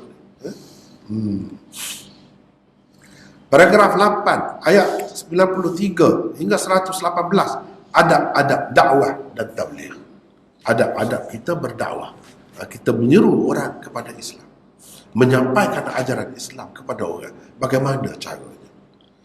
Itulah kandungan secara kasar di dalam surah Al-Mu'minun. Kemudian baca situ, baca. Zaman diturunkan. Suratul Mu'minun diturunkan bersama Suratul Furqan sekitar tahun ke-7 kenabian, ketika mana berlaku kemarau yang dahsyat di Mekah dan kawasan sekitarnya. Itu adalah peringkat ketiga kehidupan Rasulullah SAW di Mekah, antara tahun ke-6 hingga ke-10 kenabian. Sayyidina Umar pada ketika itu telah pun memeluk agama Islam. Beliau memeluk agama Islam pada bulan Zulhijjah tahun ke-6 kenabian.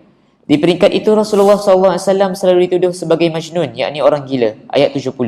Tuduhan gila juga pernah dilemparkan kepada Nabi Nuh AS, ayat 25. Di dalam ayat terakhir surah ini, iaitu ayat ke-118, terdapat doa supaya Allah mengampunkan dan merahmati hamba-hambanya, supaya Allah tidak membinasakan kaum Quraisy. Jadi sama, sebab tu dicerita kaum Nuh, Nabi Nuh, sebab sama-sama tuduhan gila. Masa ni tuduhan baru, belum ada perancangan nak bunuh apa, belum lagi. Itu peringkat kemudian lagi. Peringkat ni peringkat kata. Teruskan. Berkaitan suratul Mu'minun dengan surah sebelum dan selepasnya. Pertama, di dalam suratul Hajj telah pun diberikan kebenaran berjihad kepada orang-orang yang dizalimi, ayat 39. Di dalam suratul Mu'minun ini dikatakan kepada orang-orang yang zalim bahawa mereka hanya akan selamat daripada azab Allah dengan beriman dan beramal soleh. Kedua, di dalam suratul Mu'minun, orang-orang Islam dituntut supaya setelah beriman mereka hendaklah memperbaiki dan menjaga akhlak, ibadat, harta benda dan sekalian amal soleh yang lain. Semuanya mempunyai kepentingan tersendiri untuk kehidupan individu dan masyarakat muslim. Ketiga, di dalam suratul Nur akan datang terdapat tuntutan agar institusi-institusi negara Islam dalam pelbagai bidang seperti undang-undang sivil, kemasyarakatan dan juga undang-undang jenayah dilaksanakan dengan sebaik-baiknya. Teruskan. Beberapa kata kunci dan tema utama surah. Pertama, di dalam suratul Mu'minun disebutkan 2 syarat penting untuk orang-orang mukmin berjaya, iaitu iman dan amal soleh. Orang-orang yang beriman kemudian berusaha membentuk pribadi mulia, itulah orang-orang yang berjaya. Ayat pertama. Qad aflahal mu'minun. B. Orang-orang yang berdoa kepada min dunillah, di samping berdoa juga kepada Allah, langsung tidak mempunyai dalil, mereka tidak akan berjaya. Ayat 117. Wa man yad'u ma'allahi ilahan akhar la burhana lahu bihi fa innama hisabuhu 'inda rabbih innahu la yuflihul kafirun. Sekejap Ni nak cerita ni cara Quran. Bila kita baca, belajar cara ni, ini antara keistimewaan cara. Dia sebut perkaitan. Kita kena tengok apa? Awal surah, hujung surah. Awal surah, hujung surah. Itu menarik itu. Itu termasuk dalam, kita kata, mujizat Quran juga. Yang mana dalam kitab lain, buku lain, hampir jarang nak bertemu macam ni. Ataupun tak ada lah kita kata. Suatu perkara yang pelik. Cuba tengok. Dia ayat 1. Ni kan? Ni. Bilangan ayat 118. Ni 117. Cuba tengok. 117. Ni ayat 1. Qad aflahal mu'minun. Sesungguhnya berjayalah atau beruntunglah orang-orang mukmin. Lepas tu lawan dia, la innahu la yuflihul kafirun. Sesungguhnya tidak berjaya orang-orang kafir. Hujung dia. Cuba tengok. Mukmin lawannya apa? Kafir. Mukmin lawannya kafir. Di awal surah disebut orang mukmin berjaya. Di akhir surah disebut orang kafir tidak berjaya. Apa orang kafir itu? Kalau orang mukmin dah sebut dah sifat dia. Sebelum tu di awal tu begini. Orang kafir, wa man yad'u ma'allahi ilahan akhar la burhana lahu bih. Orang yang menyeru atau menyembah di samping Allah Tuhan yang lain. Ini maknanya kafir itu sifat kafir. Salah satunya disebut. Cuba tengok, di sini berjaya, di sana tidak berjaya. Yang tidak berjaya ialah kafir. Itu sebenar. Kalau kita tidak berjaya yang lain, tak perlu susah hati lah. Tak perlu susah hati lah. Tapi kadang-kadang manusia tu dia, sebab dia tak ada pengalaman hidup kan, tak ada pengalaman hidup, kadang-kadang sedih sangat. Sedih sangat kadang tak dapat sesuatu lah, apa-apalah. Sedih sangat. Dia merasa gagal dia. Padahal tak ada apa pun. Jangan begitu. Jangan anggap benda-benda yang lain tu besar sangat. Barulah kita jadi tenang jiwa. Setengah-setengah orang tu, misalnya kita kata, kerana kebodohan manusia, tak dapat kahwin dengan seorang perempuan, gagal. Begitu juga sebaliknya, perempuan tak dapat kahwin dengan lelaki, gagal, sedih, susah hati, tak boleh buat kerja, tak jadi buat kerja apa, untuk satu ketika lah. Sebab apa? Sebab tak faham ni lah. Tak faham. Gagal sebenarnya tu apa? Setengah-setengah rancangan nak pergi luar negara tak jadi, gagal. Jadi ada kos. Kegagalan ini macam-macam. Buat rancangan sesuatu tak jadi, gagal sebenar? Tidak. Gagal yang sebenarnya bila kita tidak beriman dan tidak beramal soleh. Kalau kita beriman, beramal soleh, gagal yang lain pun tidak gagal lagi. Itu ujian Allah. Mungkin kegagalan itu akan mendorong kita buat lebih baik lagi.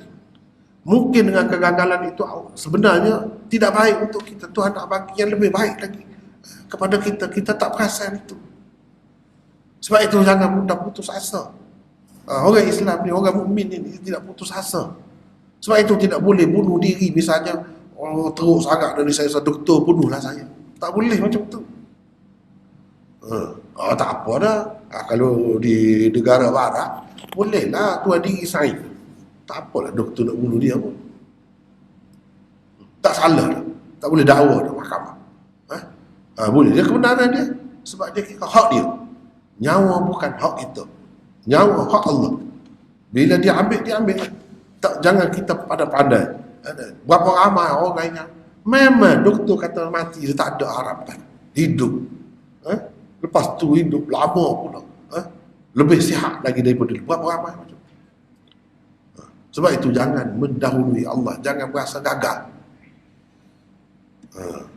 Mungkin selepas itu kita percaya. Jadi kena duduk situ. Kadang-kadang tidak berjaya dalam pengajian. Ada hikmah. Kalau berjaya, mungkin kita pergi ke sana. Kalau kita pergi ke sana, kita tak akan berjumpa dengan begini-begini pula. Sebab gagal lah. Kita berjumpa dengan kebaikan tu kemudiannya. Kita tak tahu apa yang lebih baik untuk kita. Kadang-kadang kita tu berasa begitulah. Kalau pelajar-pelajar yang belajar biasa ni lah, sekolah-sekolah biasa ni, kalau boleh pergi luar negara tu dia sukalah. Dapat beasiswa ke apa, tak dapat tu kira gagal. Bukan gitu. Gagal atau berjaya ni itu tak ada, kecil-kecil itu tak nampak sebenarnya benda tu. Jangan duduk sedih sangat. Benda-benda macam tu kadang ada sebaliknya yang lebih baik untuk kita.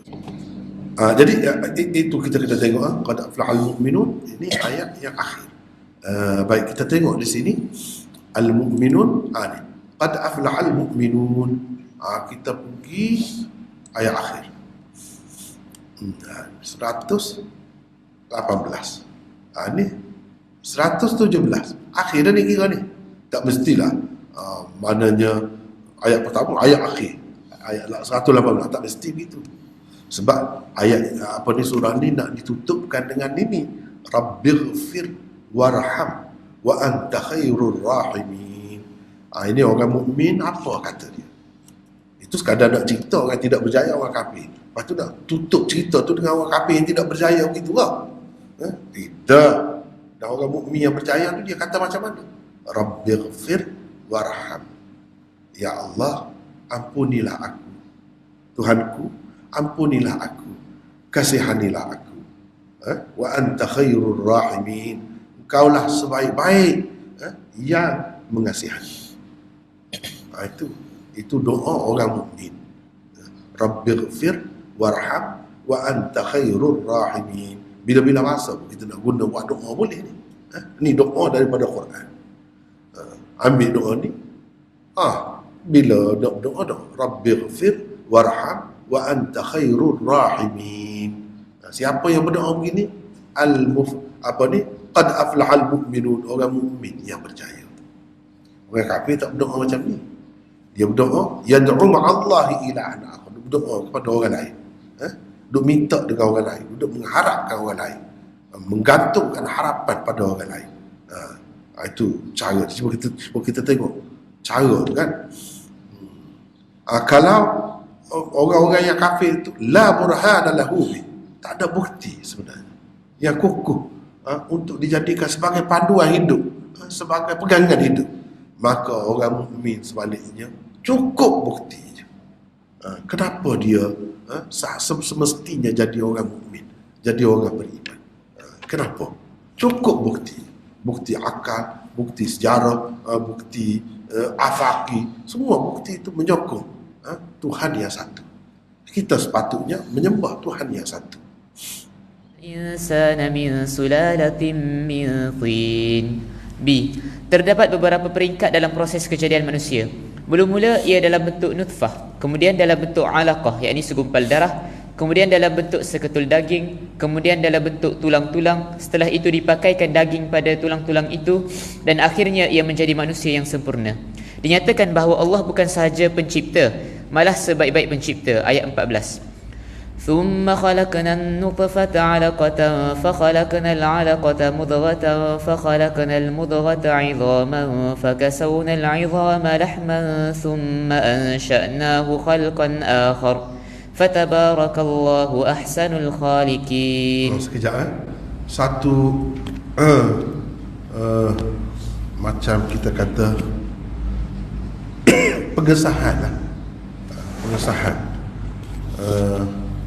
dan sokongan daripada penemuan sains moden dalam bidang ni, dalam bidang janin dalam perut ni.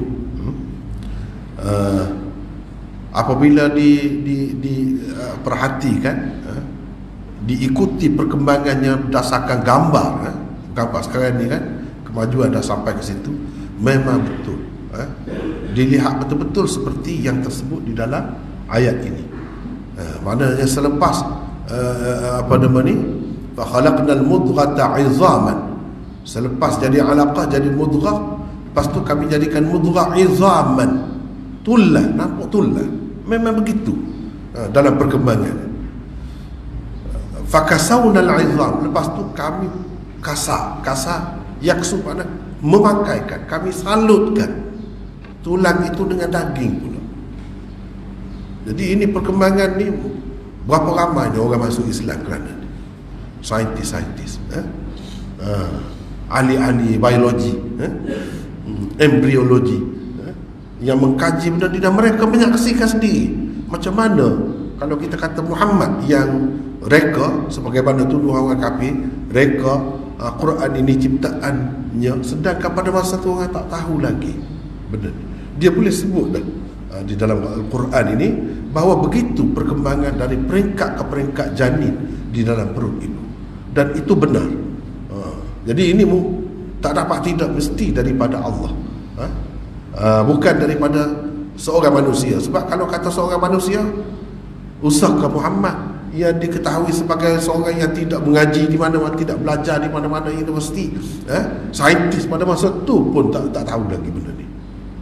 Itu satu perkara yang menariklah, sebagai membuktikan mukjizat Al-Quran. Teruskan nombor C. C. Jadi tadi semua tu dipanggil dalil-dalil anfusi. Dalil-dalil anfusi mana dalil-dalil yang ada pada diri kita, manusia tu sendiri.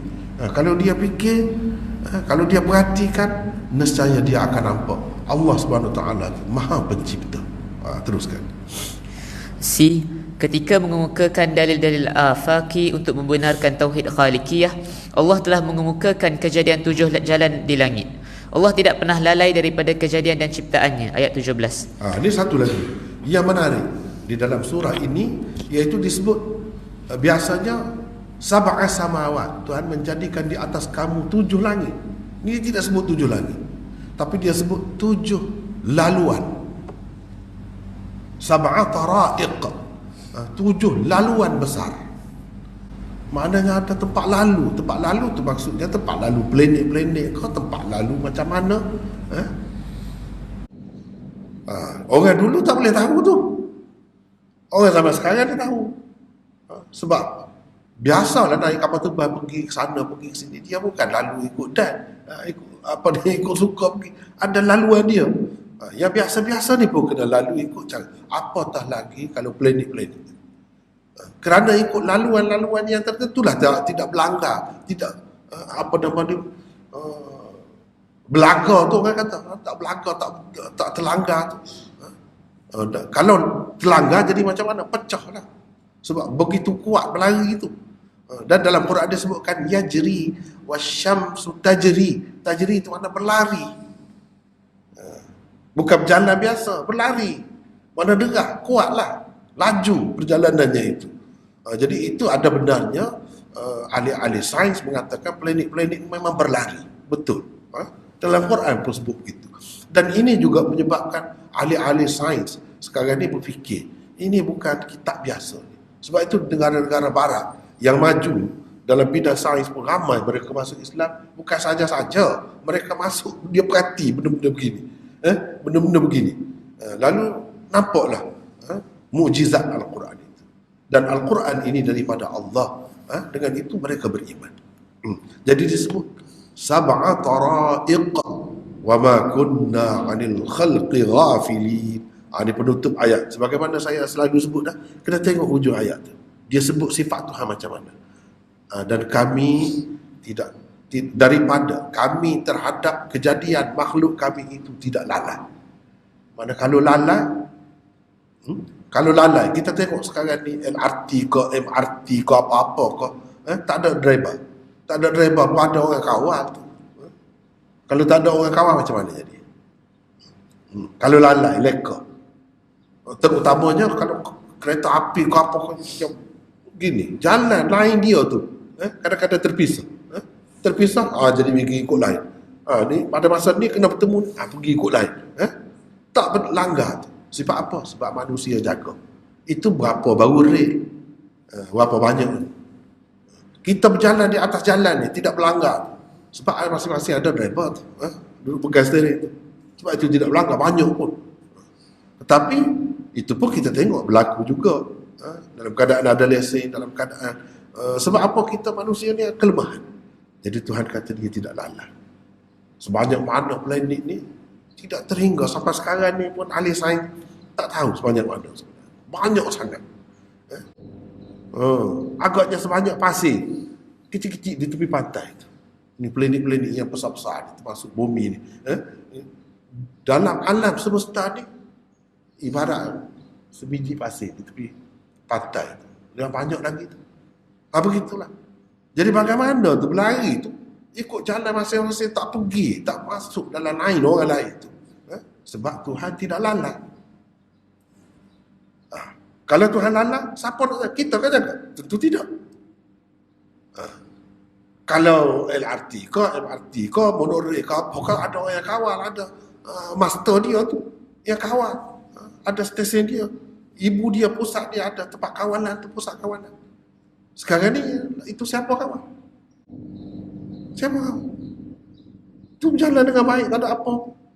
Kalau manusia yang ada lesen pegang steering itu pelanggar juga, banyak pelanggar sampai mati. Manusia. Sebab apa? Ada ketika lalai, ada ketika cuai, ada tempat punah, rosak. kenderaan yang dinaiki itu. Macam mana Allah SWT buat? Tidak begitu. Kalau melanggar pun tidak musnah alam.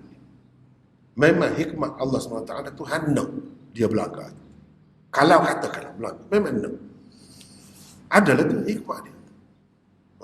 Dan pecahan-pecahan tu kalau sampai ke bumi, hancur bumi. Itu mengikut saintis.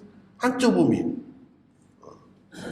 Sebab apa? Kalau matahari, api, seketul je mari. Api tu, seketul macam bara api lah kita kata. Bara api dia, kalau mari, hancur bumi. Dan bintang-bintang tu yang pecah apa ni, tak sampai ke bumi. Tuhan lindungi bumi di tempat manusia nak hidup buat sementara waktu. Itu benda-benda ni penting kita perhati ni. Sab'at tara'iq dia sebut. Kalau benda tu tidak berjalan, apa makna ada jalan? Siapa yang berjalan di situ? Yang berjalannya planet-planet tu. Jadi dia mengikut landasan dia tak lari. Tak lari ikut sel lah. Ikut sebagaimana yang ditentukan, begitulah. Tak berhenti-henti. Kita ada juga berhenti, rehat, cek dulu, baiki dulu, tengok, kemaskan sistemnya apa semua. Jangan lalai. Kalau lalai boleh jadi berlaku lah. Perkara yang tidak baik berlaku lah, kemalangan. Jadi sebab Tuhan, ma kunna anil khalqi ghafilin. Tuhan itu tidak lalai. Itulah dia pencipta yang macam tu Tuhan. Teruskan. Ketiga, di dalam suratul Mu'minun juga terdapat dalil-dalil naqli dan dalil-dalil akli untuk membuktikan akidah tauhid. Dalil naqli yang dikemukakan ialah daripada Nabi Nuh hingga kepada Nabi-Nabi yang lain selepas beliau, semua mereka menyeru supaya beribadat kepada Allah semata-mata. Mereka melarang daripada kesyirikan, kerana itu manusia hendaklah menjauhi kesyirikan. Ayat 32. فَأَرْسَلْنَا فِيهِمْ رَسُولًا مِّنْهُمْ أَنِ اعْبُدُوا اللَّهَ مَا لَكُمْ مِنْ إِلَٰهٍ غَيْرُهُ أَفَلَا تَتَّقُونَ. Rasulullah SAW juga dikatakan menyeru kepada tauhid yang merupakan jalan yang lurus. Ayat 73. Wa innaka latad'uuhum ila siratim mustaqim.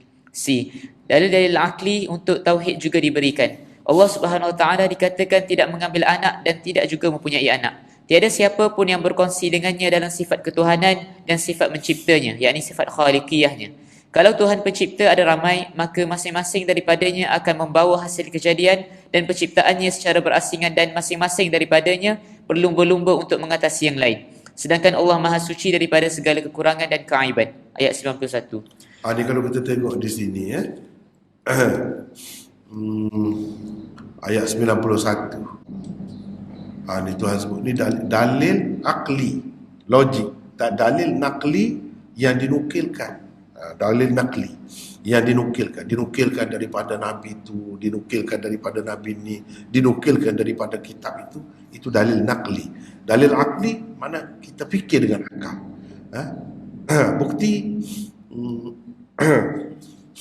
Bukti bahawa Tuhan itu satu, tidak banyak. Sebagaimana yang dipegang oleh orang kafir itu. Mattakhadallahu min walad. Tuhan tidak mengambil anak. Sebab itu salah satu penyakit manusia musyrik ni, dia kata Tuhan ni ada anak. Wa ma kana ma'ahu min ilah. Tidak ada Tuhan yang lain bersamanya. Tidak ada. Idzal la dhahaba kullu ilahim bima khalaq wa la ala ba'dhum ala ba'd. Subhanallahi amma yasifun. Kalau Tuhan ini banyak, tidak satu. Ini logik. Guna logik. Guna dalil akal. Nescaya masing-masing Tuhan akan bawa pergi apa yang diciptanya. Kalau langit Tuhan lain buat, bumi Tuhan lain buat, bintang tu Tuhan lain buat, bintang ni Tuhan lain pula buat, tumbuhan Tuhan lain, binatang Tuhan lain buat. Masing-masing akan bawa ciptaan dia. Dan nak supaya orang minta dengan dia lah. Kalau benda tu. Dan dia akan wala ala ba'dhum ala ba'd.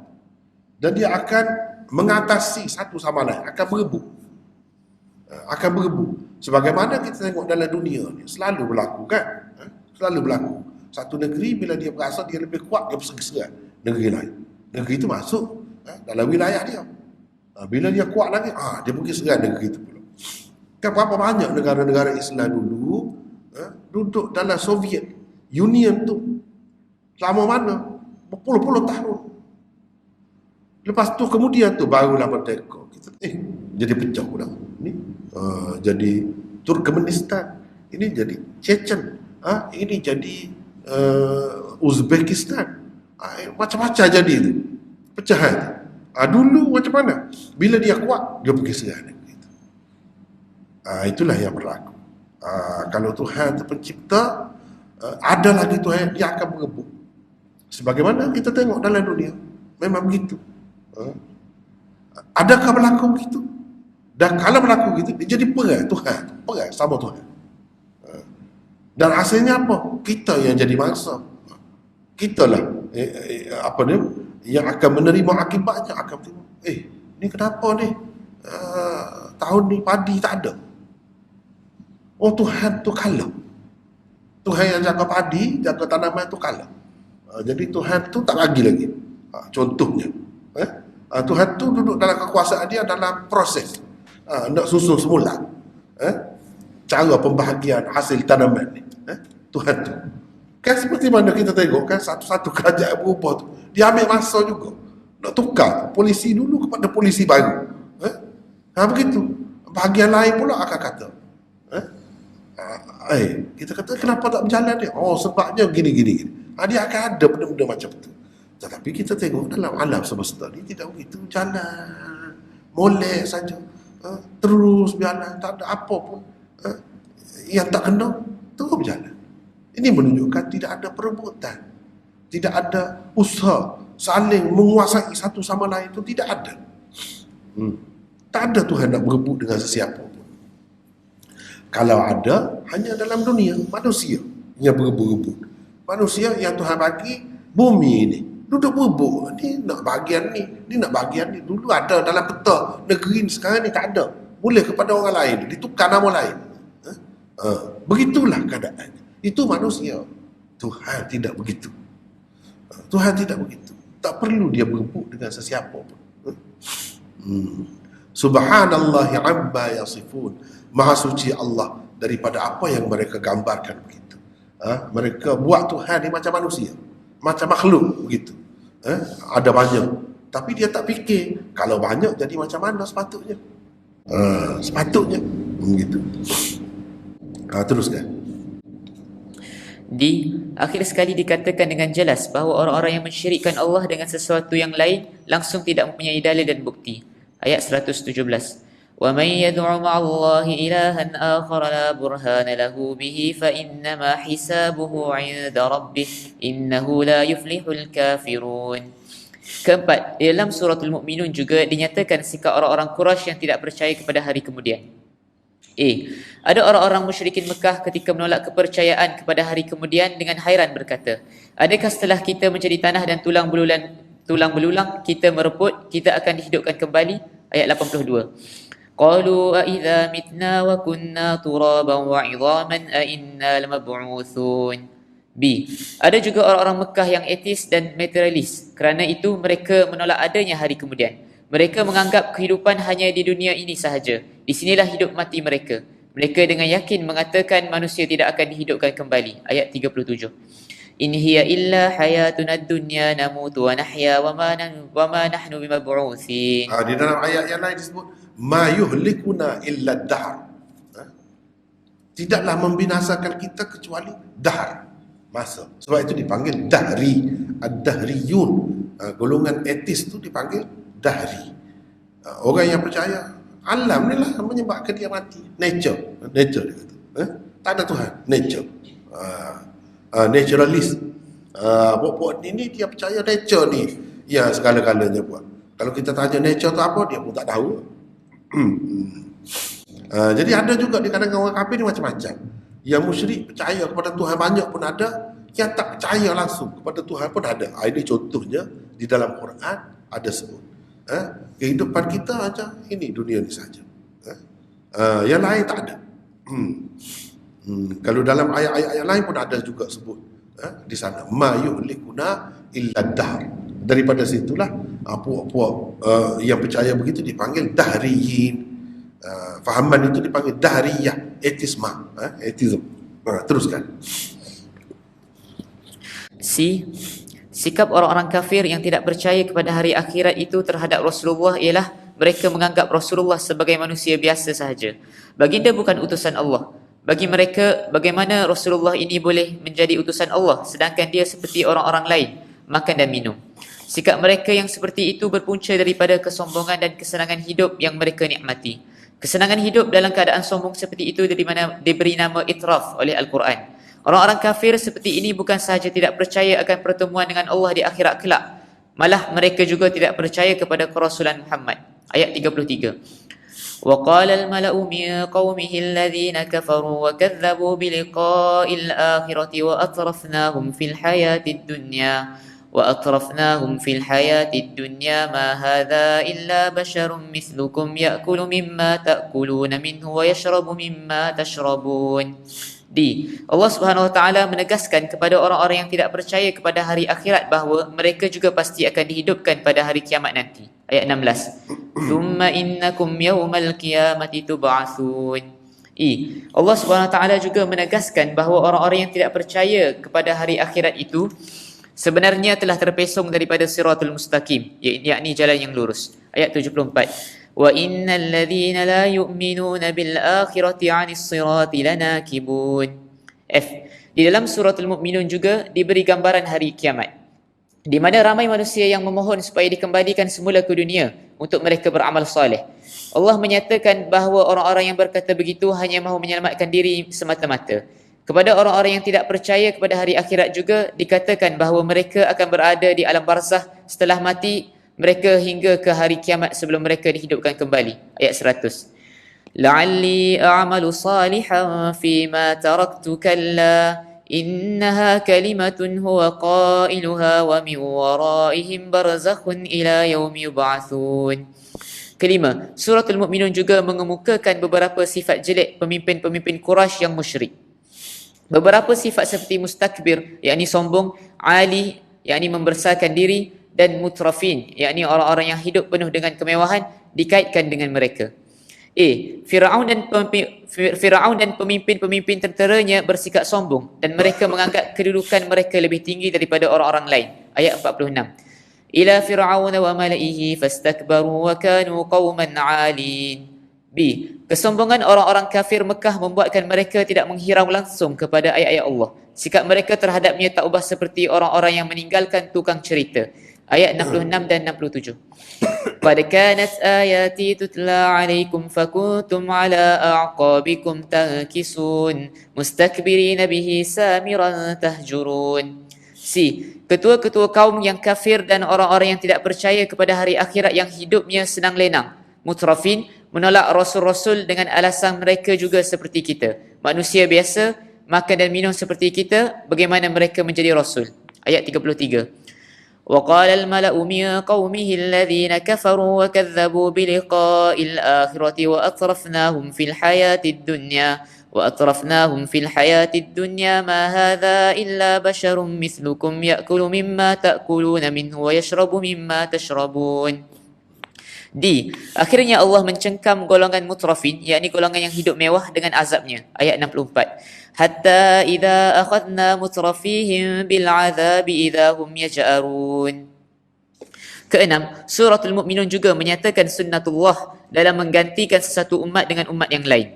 Allah mempunyai dua sunnah. Pertama, sunnah yang pertama ialah dia membinasakan orang-orang yang durjana dari semasa ke semasa. Kedua, setelah membinasakan suatu kaum yang derhaka, Allah menggantikannya dengan kaum yang lain. Inilah yang dikatakan sunnah Allah dalam istibdal. Setelah membinasakan kaum Nuh, Allah telah menggantikan mereka dengan kaum yang lain untuk diuji. Ayat 31. Thumma ansha'na min ba'dihim qarnan akharin. Demikian juga dengan bangsa-bangsa yang lain setelah mereka dibinasakan. Dibawa bangsa-bangsa yang lain sebagai ganti mereka ke medan ujian. Ayat 42. Thumma ansha'na min ba'dihim qurunan akharin. Ketujuh, suratul Mu'minun juga menyatakan sebab-sebab bagi bangsa-bangsa yang durjana dibinasakan. Orang-orang musyrikin Mekah telah diancam dengan kebinasaan kerana mereka mendustakan suruhan Rasulullah, mendustakan ajaran yang benar, sombong dan takbur dengan kehidupan mereka yang mewah, enggan tunduk di hadapan Allah, dan mereka juga tidak memilih cara hidup yang merendah diri kepada Allah. Itulah antara punca dan sebab bagi kebinasaan mereka kemudiannya. Allah telah mengutus Rasul demi Rasul. Mereka didustakan oleh umat masing-masing. Akhirnya orang-orang yang tidak percaya kepada Rasul-Rasul yang diutuskan itu hanya menjadi cerita dalam sejarah sahaja. Ayat 44. Thumma arsalna rusulana tatra kullama jaa ummatan rasuluha kadzabu faatba'na ba'dahum ba'dan wa ja'alnahum ahadith fabu'dan liqaumin la yu'minun. B. Berdasarkan dalil-dalil tarikhi, dinyatakan bahawa pada masa lalu terdapat ramai manusia yang dibinasakan kerana mereka mendustakan Rasul-Rasul. Ayat 48. فَكَذَّبُوهُمَا فَكَانُوا مِنَ الْمُهْلَكِينَ. C. Antara sunnatullah yang berlaku terhadap manusia ialah sebelum mereka dibinasakan, orang-orang yang mewah di kalangan mereka akan menjadi sombong dan menderhakai Allah, dan akhirnya Allah membinasakan mereka. Ayat 64. Hatta idza akhadna mutrafihim bil azabi idza hum yaj'arun. D. Orang-orang yang Allah hukum dan menimpakan azab kepadanya sebenarnya adalah orang-orang yang tidak tunduk dan merendah diri kepadanya. Ayat 76. Walaqad akhadnahum bil azabi famastakanu li rabbihim wama yatadarrun. 8. Di dalam suratul Mu'minun terdapat beberapa doa untuk mendapat rahmat dan keampunan Allah. Hamba-hamba Allah yang saleh selain memohon keampunan kepada Allah, mereka juga memohon rahmat darinya. Ayat 109. Innahu kana fariqum min ibadi yaquluna rabbana amanna faghfir lana warhamna wa anta khairur rahimin. B. Di dalam ayat terakhir, Rasulullah sallallahu alaihi wasallam dianjurkan supaya memohon keampunan dan rahmat Allah. Jika tidak, azab Allah boleh menimpa orang-orang kafir Quraisy. Ayat 118. Wa qur rabbighfir warham wa anta khairur rahimin. Pada sekali. Ini kita akan sambung besok. Kita akan sambung besok.